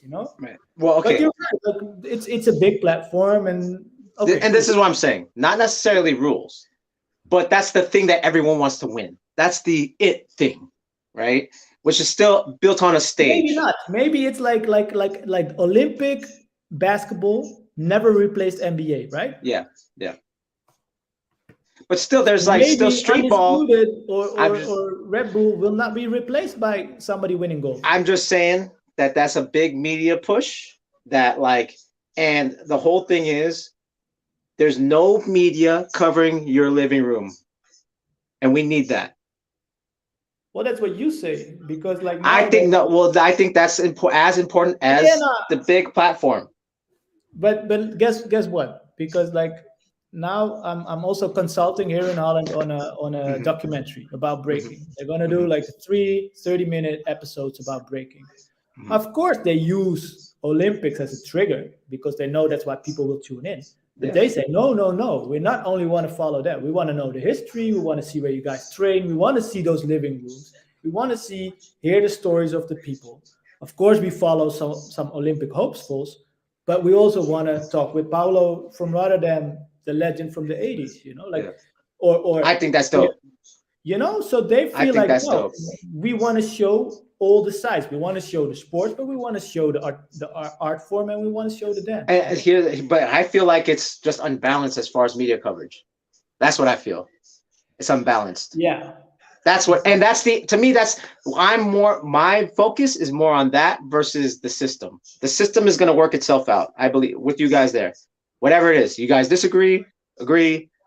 You guys are I on hope that so. I stage. mean, that all depends on who calls the shots, and that's the thing. I think it'll work out. I think it'll work out. I'm just saying that it's an imbalance on coverage because what we're trying to create, what I'm trying to create, is you don't need even competition to get the same media coverage and the same sponsorship. That's why it's like those things aren't covered. And the problem is with B boys and B girls, we're not thinking like that because they're not like me and you. Me and you come from a different generation. All they know is competition. Even the ones that talk about culture come from competition. You're Yeah, 21. What do you know about that? yeah, You just look at a style. What you're saying is like, I like that style. You're not from that culture. yeah, You just like the style that culture produced yeah, artistically. yeah. You know what I mean? Everyone's afraid of the style that's going to be produced from the Olympics because they fear the sterilization. Everyone dances the same. But that's Tony Hawk. We're talking Tony Hawk. He's a perfect example of that. No, but then another thing that we should realize when we go a little bit to the system, who was winning in the last year when that system was used? Because it's already in use for like over 2 Right. years. Yeah. Yeah. Yeah. People don't Over realize IB. Yeah. Yeah. IBE and stuff like that. everybody in the qualification pathway at this moment that's high in the ranking of the national team and of the WDSF Breaking for Gold ranking, they're all being judged already for years by the same system. Yeah. Look what kind of dancers are winning. Right. Not your power heads, Yeah. but your Yeah. your people like Jeffro, your Yeah. people like Vicious Victor, Yeah. your people like Phil Wizard, Yeah. like Yeah. those kind of dancers. They Yeah. are machines, yeah, they're machines, but they're machines with soul and they're machines Yeah. with freaking creativity and Yeah. ideas. Yeah. So this is the combination that basically the system is pushing people to. Yeah. You Yeah. know, Hey, like I if you're said, gonna man, lack on ideas and you're gonna lack on your musicality, you're out. that I like I was saying, I'm just devil's advocate. I notice these things. I don't believe that everyone's going to be sterile. I don't believe that. I don't even fear it. Oh, I don't well, fear it. okay. Well, now I'm going to give you A lot of them, little honestly, sneak peek. a lot of Americans fear it. Yeah, but A lot of Americans fear it. okay. So here's the thing. I'm worried at this moment because next week we get a new system introduced that we're going to Right. use in Brazil. Right. Now, first of all, I have the question: why do we need a new system? Because was there Right. complaints from the athletes, Yeah. complaints from the judges, or complaints from another party that we don't see at this moment? Right. And I'm Right. fearing the last, right? Mm. Because I feel the right people are winning. I understand the complaint, like, oh, I'm being judged by people I do not know, and I've been in this culture for 20 years or whatever, and who is this person? Cool. That is a practical problem because they were rushed into creating certified judges. So people basically came into resume. If they were in the game for a long time, they judged, they had experience, and blah blah Yep. blah, and they passed the theory test.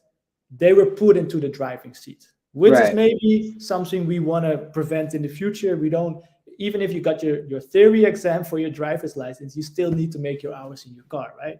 On the Right. seat, blah, blah, blah. And, you know, but anyway, so now what's happening is that they leaked already a little bit the new system. And it's, Really? Can we yeah. talk about it? Are you Yeah, allowed to I mean, talk we about it? should, because then I can explain why I'm a little bit worried. Okay, Because, let's talk because this is I don't know. I've just again, for the audience out there that are listening, you gotta understand. My show has access to rumblings. yeah, no, I I mean, I get access. I don't put everything out there, but I get access to certain things. yeah, And that's why I want to ask you. I've heard this thing. They're changing the system. They're yeah, changing the system, and yeah. it's like, So, oh crap. okay, but there's like different narratives. So the narrative Okay. from the World Dance Sport Federation is it's just an alternative for organizers, so they can choose to use the Trivium or the new system, our Okay. WDSS system, which is Okay. a very weird one because there's one rule made by the IOC, and that has to do with the IT provider of the interface. They don't want a monopoly by one provider. So for a long time, it was Ant8, and they're like, no, we now also they have a Chinese bootleg, and they have like a lot of Okay. companies that rebuild the interface with the faders, but still based on the same framework, All which right. is in a way okay logic. You don't want one provider or IT service to be like, yo, we're going to raise the price because we're the only one that you can use. You don't want Yeah. that situation. Yeah. But traditionally in sports, they never change the way it's being judged all the way to the games, and then even the period after the games towards the next games, they will consider changes, but still let the people train the same way, and then they tweak it here and there.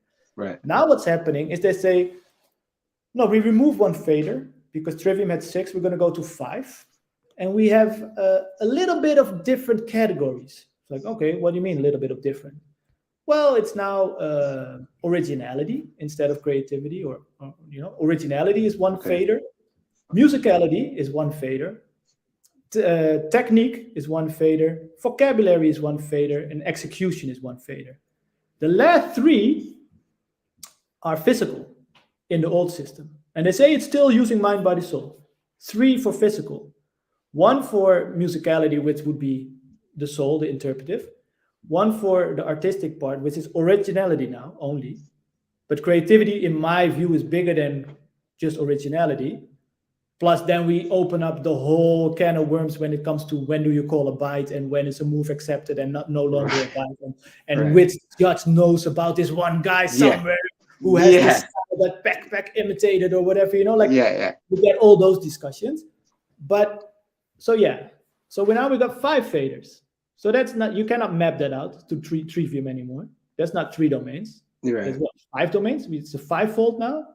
Right. But vocabulary, technique, and execution that used to be all part of the physical. Right. Like, okay, how is that gonna pan out? And we need to use this system. I'm gonna have a 7-hour congress where they're gonna explain me. There's an hour lecture by Mauricio about musicality. Then there's an hour lecture, I think, with Kit Glides, who explains about what is it, vocabulary and mind, body, soul. Bojin is doing a lecture. Then there's a lecture of who else? Moy, about technique and execution. I mean, the connections are all sort of obvious. Ken Swift is in there doing a lecture about culture. Mhm. So at one point when I announced it, we're like, wait, culture is going to be a fader? Like, yeah, you got more culture than it. But I mean, it's just general. Anyway, so people will have like a free workshop of, like, not free, but if you have Trivium, it's free, and for 7 hours, where they explain there's also IT guy who's going to explain us the new system. We need to use that system in Brazil already. The When is that? Congress is on the 8th. The first battle we need to judge with the system is on the 14th. By that time, we didn't do an exam yet, but they trust us. The athletes don't know, the coaches don't know. because nobody saw it. Well, Oh, now I like, know. no, one country saw it, China, last weekend, and the week before they had the nationals judged by the system, and they got an explanation by the whole core group and training with the national team. So they're the only ones that already know how the system works. Oh shoot. But this is like, for me, it's kind of worrisome, and I think for a lot of people it should be worrying because, like, yo, I don't even know if I still feel comfortable judging. But I mean, okay, we'll see. They keep telling us like, just minor differences, don't Yeah. worry. But Yeah. I'm here, like I saw the development of Trivium with Right. talk shows at IBE. We had an annual talk show at Right. IBE. Like it just happened that way, that had to deal with something that was wrong in judging, right?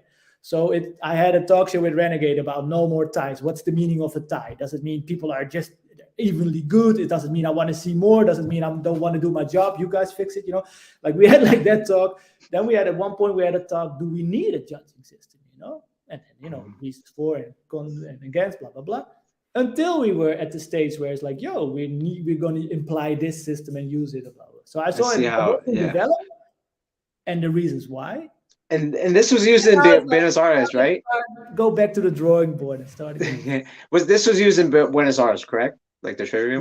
the Trivium was used in Buenos Aires, and that was the sort of the only framework that was approved Right. and that got us into the Olympics. And then Yeah. when 2019, from there on, there was like two versions that are still out there. It's the simple version with three faders, which just one for artistic, or one for physical, one for artistic, one for interpretive. That's what they use at national, like local events. And then that usually is done by five judges, sometimes three. But when you go to a World Series event, there's like, it starts with nine judges, nine. Right. And that's Wow. all for neutrality, for being impartial. Like if you have a 4-5 decision, you're like, well, okay, that's probably close. But if it's like 8-1, you're like, what did that one judge see that the other eight Right. didn't? Right. Right. Like, Right. and so anyway, but it's basically that's what's happening now. Um, It's because I hit you up. I didn't even realize all this was happening. Well, I didn't know it was like as yeah, soon as next week. I just wanted to, I just thought something clicked in my head. It's like, you know what? I need to like, talk to you about, your history. Because, and I know you're a big component about, for the trivium and stuff like that. I know you're pushing it. And so I didn't know it was as recent as next week where it was like things are changing. And it sounds like a lot, to be honest. It does sound like a lot. in my head, it sounds like a lot, but that's probably because I've been focused on it a lot. Right. Like, here's another thing that I didn't share with you, but you probably know. Like when I was starting with breaking in '97, I started studying philosophy at the university. And Okay. at one point, I had to stop my study because I started getting gigs with breaking and blah blah blah. But I managed to finish my study. It took me 16 years because I was like, I quit for a few years and then I did half time and blah blah blah. So in the end, in 2013, I got my master's degree in philosophy. And Okay. to explain what drew me back all the time to philosophy is because it basically confronts you with the simplest questions, like what the fuck are we doing here? What's the meaning of life? Sort of, Right. Right. and making the choice to choose artist life over regular life already is, Right. in my opinion, a pretty philosophical choice. And 100. then doing something that's being judged for generations, for decades by 1, 2, 3, and we stick a hand and we just accept it.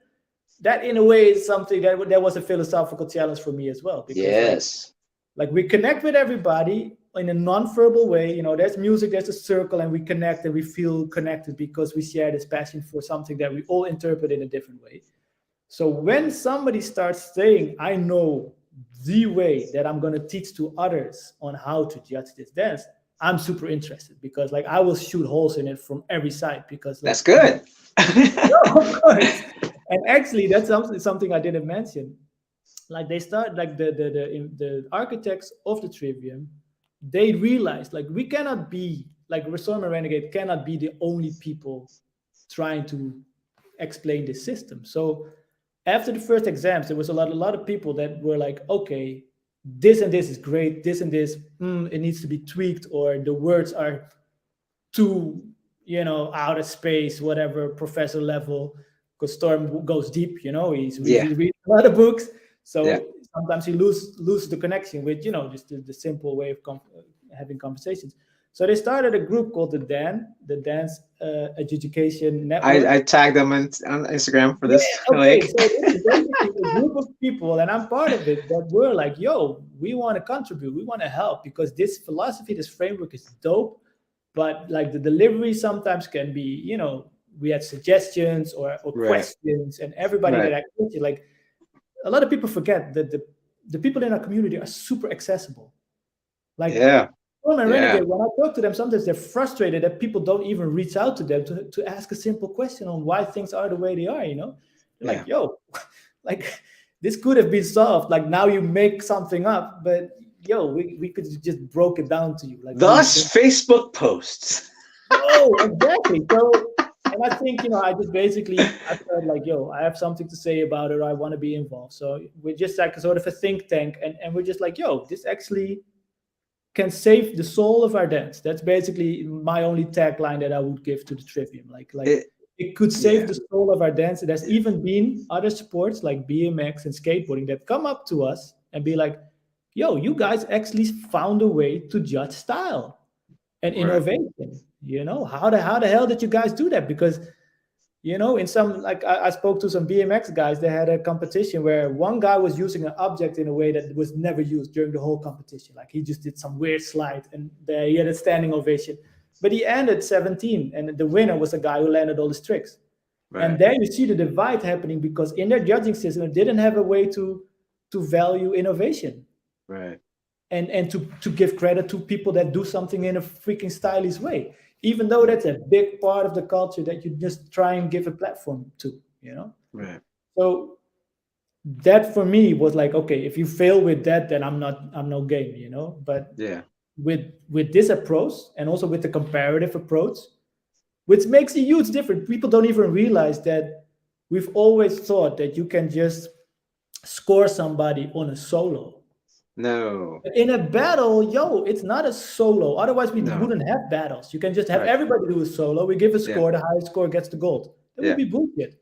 So now it's like, the scale where you put something in. Okay, scale goes like this. Okay, you need that second round to see where the scale will end up. Yes. That's what I like about it. That's what I like about it. Even though everyone's like, it interrupts the flow of the competition, I need to know where I'm standing. I need to know where I'm Yeah, standing. of course. I can't And just blindly at go. the end of the day, you will know, okay, I lost to you. But Yeah. what about you? So, you can still skip. And a bracket in that sense is basically like you have a room full of people, they're all different heights, and all the time you compare to and say, okay, who's longer? And Yeah. and that's what round robin is doing as well. And if you you compare everybody with each other, you will eventually, for that day, know who is the longest of the whole room. Right. Yeah. That's Interesting, what man. we're doing. Interesting, man. Interesting. Like I said, like I said, I don't stand on anything right now. I just hope that we all come to agreement. You know what I mean? I hope it's beneficial. That's what I'm Well, looking at right now.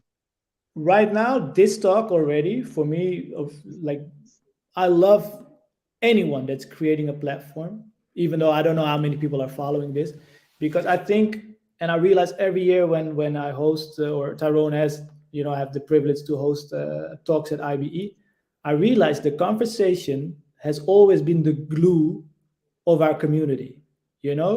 And remember COVID, like when everybody started going live, I Yeah. was like, Yeah. damn, now I actually have the opportunity to hear talks between people I really look up to, that you Right. normally would only hear if you are lucky at IBE to be at the after party at the bar, and this conversation is happening, and you're Right. lucky enough to sneak in and be like, oh damn, yo, this Yeah. is a great Yeah. conversation. And now Yeah. people started doing this online, and you Yeah. continued on after COVID. Yeah. And it's I mean, I was doing this since 2016. Like I there just, you go, man. yeah. And I have receipts, bro. And this is my point. This is my point. I have But I know, receipts. Like I've been watching a lot of your clips. yeah. And it's just like I keep going, and it's like, because who else is gonna do it? Yeah. Because I know, like, if it was about the views, oh yeah, I'm dying. Like this is not happening. Yeah. But By the way, that thing you're one of your main sponsors. I'm not sure if it will get athletes through the VADA test, you know, the Yeah, yeah, yeah. anti-doping. That's fine. Oh, I mean, it's a sponsor.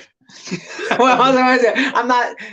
This is like I said. Yeah, This is a receipt. This is a document. And yeah, here's the no, thing. sure, This is the problem with Instagram. I can't pull up these clips. I can't pull up these sure. conversations, and I don't think about it. I don't listen to podcasts going to Instagram. I No. listen to podcasts going through YouTube or Spotify. So Yeah, this is a receipt you can refer to this yeah, conversation. And yeah, it doesn't get views, but guess what? We have records now. We have records now of this conversation. And for yeah. those who are interested, they saw this conversation unwrap. You're like one of the only people, you know why? Because you're all close to my age. You're one of the only people that give me pushback. Everyone just agrees with me. So for you to be like, wait a second, blah blah blah blah. I'm like, where? Let's have it. Like the other guy's J Soul. Shout out to J Soul. Yeah, But but we have to, man. We have but to. this is what I'm saying. And this is good because now you could show this to like Renegade could tune into this. Storm could tune into this and they could see this conversation unwrapped. And like at the same time, and this is the truth. Like I'm one, and this is why Mr. Wiggles, when he said what he said on Saturday, was like, "You're the one keeping." I was like, "What do you mean?" It's like, I mean, I was like, "I'm just here to say hi," and he was just like, "No, you are doing it. You're actually putting it to record, and you're like Yeah, helping the info but because Wiggles, bro. it doesn't make sense to me. There's people with a bigger reach." Yeah, And of yet they course. don't know who Charlie Rock is. They don't know who Trixie is. They don't know who Sasa is. They don't know the original guys. They barely know who Pluto is one of the guys that I look to. Like, yo, Pluto's the man. Norton Rad's the man. They really But do you the. need to be a nerd for that kind of stuff. You need to And be some so sort of a I might nerd. since And I I'm think out it here. came with being from the '90s that the only way you had to be a student because like the information was so scarce. You know, like Yeah. I keep telling people all the time. I have these really weird cassette tapes with stuff that I recorded for little sparks of inspiration, and it could be kung fu, it could be like Yeah. gymnastics, it could be like Yeah. a music video with 1 second of breaking, but like, and I think this stayed with us. Like we feel like, yo, we learned to dig. Like there's a lot of new DJs, for instance, who Yes. never got their hands dirty. You know, they Yes. don't know that whole ritual of, Yeah. oh, I'm in a new city, where's the record shop, and then go in. Yeah. Like this is our sort of, and that's why I think it's dope that your show is called The Trades, because like the trade, the passing on of certain values and Mm-hmm. traditions, Mm-hmm. and that's spot on because if you don't like, you're probably inspired by Wiggles when he made the 100. break. I told him that. I Yeah, told him but that. those tapes, the breakaway tapes, if you look at them now, yo, they were ahead of their time. Like he was asking people for their phone number and their address, their home address, and if they had a catalog. And I was watching that with Steve Richardson. He's like, "Yeah, man, back in the days, everybody had a catalog." I'm like, "What the hell is a catalog?" Like you had products and then tapes, mixtapes, shirts, whatever, and you had a catalog. And like that's some '90s shit, man. Because even when you go to jams in Germany, you had like these brochures that showed all the mixtapes that were Mm-hmm. out there. Like, oh, I Yeah. don't have that one yet. Like Yeah. people went through the trouble of Yeah. that's like some old stuff that we don't need Yeah. anymore. That's now you get it. Now And you get it. but Wiggles knew the importance of connecting the dots. Who's Mm-hmm. who. Mm-hmm. Giving them Yeah. a shout out. And Yeah. I told Wiggles that I give him like the reason why this show is alive is because your hip hop timeline and A, B, and C. And again, this is a receipt. This is like a chapter that we could refer to. And that's the only problem I have. Like I said, I try to tell everyone, get it on YouTube. Because then we don't go to IG for like I'm not gonna listen to an IG meeting that's an hour, but I'll do it on YouTube and play it in the car. You know what I yeah, mean? Like, yeah, and they're easy to reference. You know what I'm yeah, saying? I'm like, and I don't know. That's why I wanted you on the show. This is perfect conversation, bro. Perfect yeah. conversation, dude. Yo, we're But we about made it. almost. We made it very unattractive by going like towards 2 freaking hours, bro. Now Yeah, I'm people are sorry. not gonna click on it. But it's a receipt. This is why we could chop it up and then put it on TikTok. See Yeah, what I'm yeah, saying? exactly. Chop it up in subjects. Yeah, exactly. And then I funnel them to the YouTube if they're interested. But That's you my got it strategy. unlocked, man. Like all the this is like high tech stuff, man. Like Oh big yeah, ass. this is different now. Now it's not just. It used to Bro, be just the camera. Now I was in I the get to show waiting room clips. before we went live. All Virtual right. waiting room. Before we sign out, let's go to the chat real quick. Let's go to Josh. Josh says the conundrum of sports versus art. He continues to say How do we codify a spontaneous expression of movement? Visa says, can you say about the judging data on and 8 and how will it change and help Oh hell dancers yeah. progress if they study the system? Real quick before we keep going to chat, can you answer that question? Oh, that's super simple actually, but it's really important. Like Ant8 has been the main provider since I think the JOC, the Youth Olympics, with building the interface. But they run a website, ant8dance.com, and then 8. And they keep track of all the battles that were judged with threefold or trivium. So also all the Olympic qualifiers. And if you go to the results, you see your normal bracket, right? That you normally see. But you can click on each battle, and then you can see the votes of each judge. We're also used to that. That's the same thing we see at the event, like who you chose blue or red. But the genius thing of this website is you can click on the freaking vote and then see how they move their faders to the detail.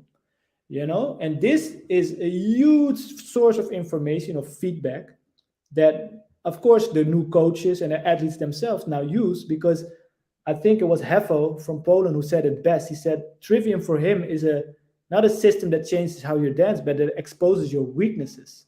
And it does. If you see I keep scoring or losing on this domain, the judges don't see that I'm musical, or they don't see I have my own ideas, or they don't see that I have a big variety and a great technique in my physical, then you know what you need to work on. So this is a huge source of information for the last year. But also here comes the problem when this is being taken over, because they sort of had, like, it was the main provider of the statistics.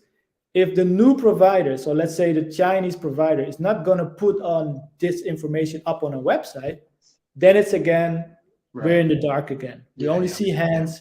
We know if we won or lose, but we needed that. That was the step forward that's now maybe we're taken away from us, So these kind of things, we really need to realize the direction we were going, how good it was, and also how many people were just picking up speed. They were not used to it, but more and more people were waiting to see if all the judges were looking up from the iPads again to go down, Right. But N8, check out that site, go to the results. Sorry, a bit of a long answer. All good. Yeah. All right, Pluto7 says, it's unfortunate but true. Don't know which part of the conversation we are, but yeah, you're probably right, man. Visa says, will the judges' data be recorded and on in the new system? Did he just answer that question? He doesn't know? No, well, I didn't answer that question because that has to do with which provider they make the deal with, As far as I know, they will probably use the Chinese interface for Brazil, but I'm not sure.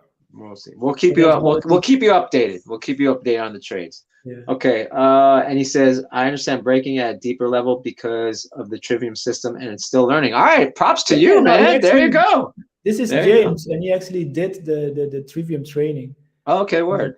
Shout out to James. Where's James from? The of the Congress, this is something also a lot of people don't know, is that there were people joining the Congress to learn, how to judge with this system, that ended up saying, like, damn, I never really judged on that particular domain. So they didn't even split the dance in these three areas of the physical and the artistic and the dance part.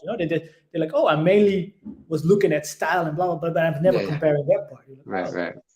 Interesting. So it opened up a lot of people, and it opened up conversation, and it created a shared language, which is there you go. Hell yeah. Let's continue. Pluto says that's the most important thing. Don't know what you're talking about, but I'm sure it was. Pluto says good for those who do the knowledge and use as a reference angle. I think that's what's, I think he was talking about just documenting these conversations. Right. And then Visa says again, it is fair to all the other countries if China know the new system before anyone else, and they were taught the system live when everyone else has to learn on Zoom.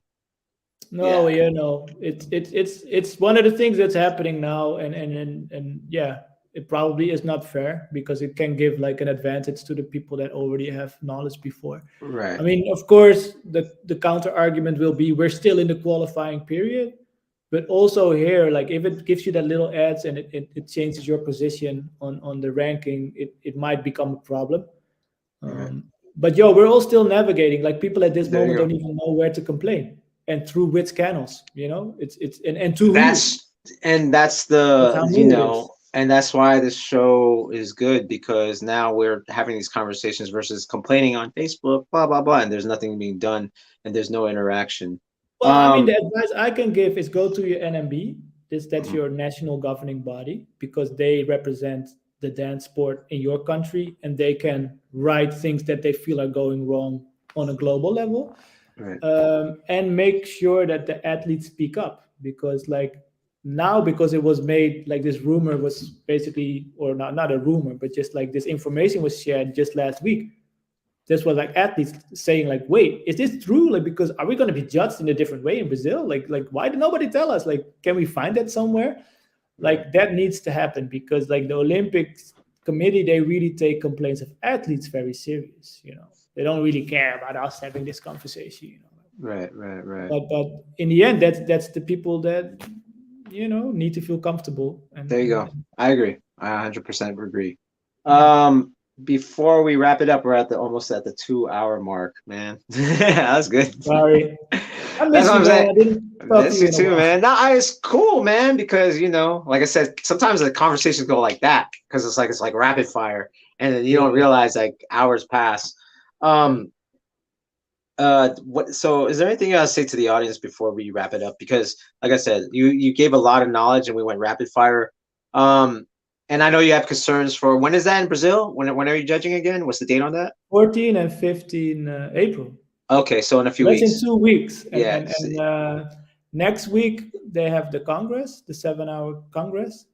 But people cannot sign up anymore because it was also open for new people that never judged before, or Okay. at least that didn't do the certification process. Of course, you have Right. to have a resume, but that deadline closed on the 25th of March. Okay.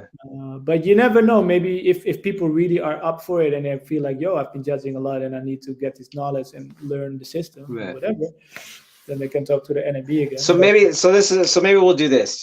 Since it's in a few weeks, maybe sometime next month we'll schedule a post right, interview, and you tell us what you like, what you didn't like. You don't have to send no NDA or anything like that. You could actually yeah, give your opinions. yeah. No, Okay. I mean, there's also a cool initiative that was started by the DAN, so the Dance Education Network, where they asked already certified judges, would you like to do a shadow?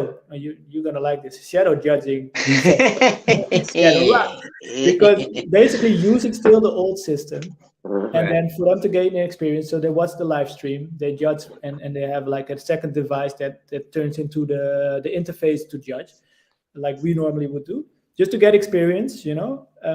But it also, of course, gives the possibility to see if there's any changes, because it might be that we still all pick the same winner, but we use different faders now, Right.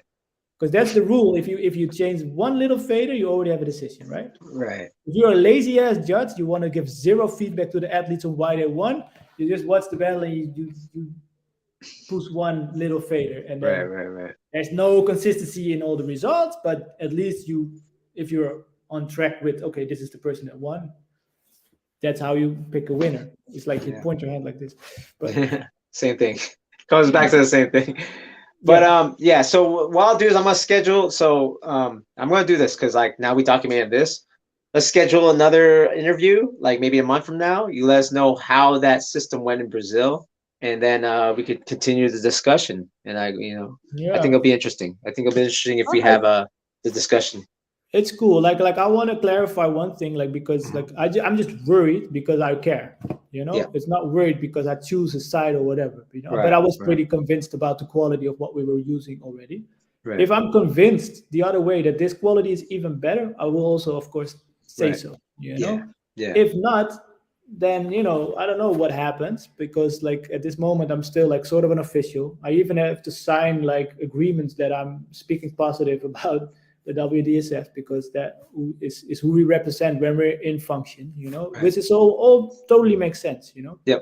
Like for me, the whole reason I bring this up is I think people need to just understand a little bit of the things that go on behind the scenes, Mhm. and also why I personally believe that we are on the right track, like very much so. And if it is what it is, like they say, it's an alternative. Yeah, it's like free market, right? We can see what Right. works better, Yeah. Yeah. and that's basically, I think, the main goal. Let's see what works better, There you and go. yeah, man. Well, but it's dope. Like I'm up for it. You know, let's go. Hell yeah. Yeah. Okay. I'm gonna make a schedule then. I'm gonna schedule in, and then we're gonna continue this conversation post event, Exactly. post usage of the alternative system, and we'll see what happens. Like I said, it's all interesting to me. It's pretty. I'm pretty hyped. It gives me an excuse to talk to you again. Yeah. You know what I'm Nah, saying? dope, man. The dope. All right. So That's before we sign off, you can find Jurskee right here at right yeah. Jurskee's Instagram at Jurskee Jurskee, I'm a bit of an and old guy when it comes to using my social media. Okay. it's all good. But if you have any questions, like he's the guy to go to when you have some questions like this too, man. You've Oh yeah, actually for sure. you and Renegade have really been like my touches to this Okay. to the Zach trivia. knows everything too. Yeah, yeah. He Yeah, knows. There's some yeah, people. but it's good. But like I said, it's good to like I'm not just in U.S. hands. I'm in like I get perspectives and see what they think and how Yeah. they push it. And Yeah. I value that. I just value the time. I just value the like just the different perspectives, and that's what my show is about anyway. It's just about Yeah. different perspectives. Ah, it's dope, man. Keep Yeah, doing what you dude. do. All right. So, and you can find me on Instagram at PROFO_FLGZ. This has been the trades. Where's my banner? This has been the trades with Jurskee talking about all types of stuff. And we're gonna schedule something for next week. Stay tuned. I'll be posting reaction videos actually soon. That's what I'm gonna do. And thanks for tuning in. Peace and see you guys later. Peace, man. Thanks for Yes, having me. sir. Stay back.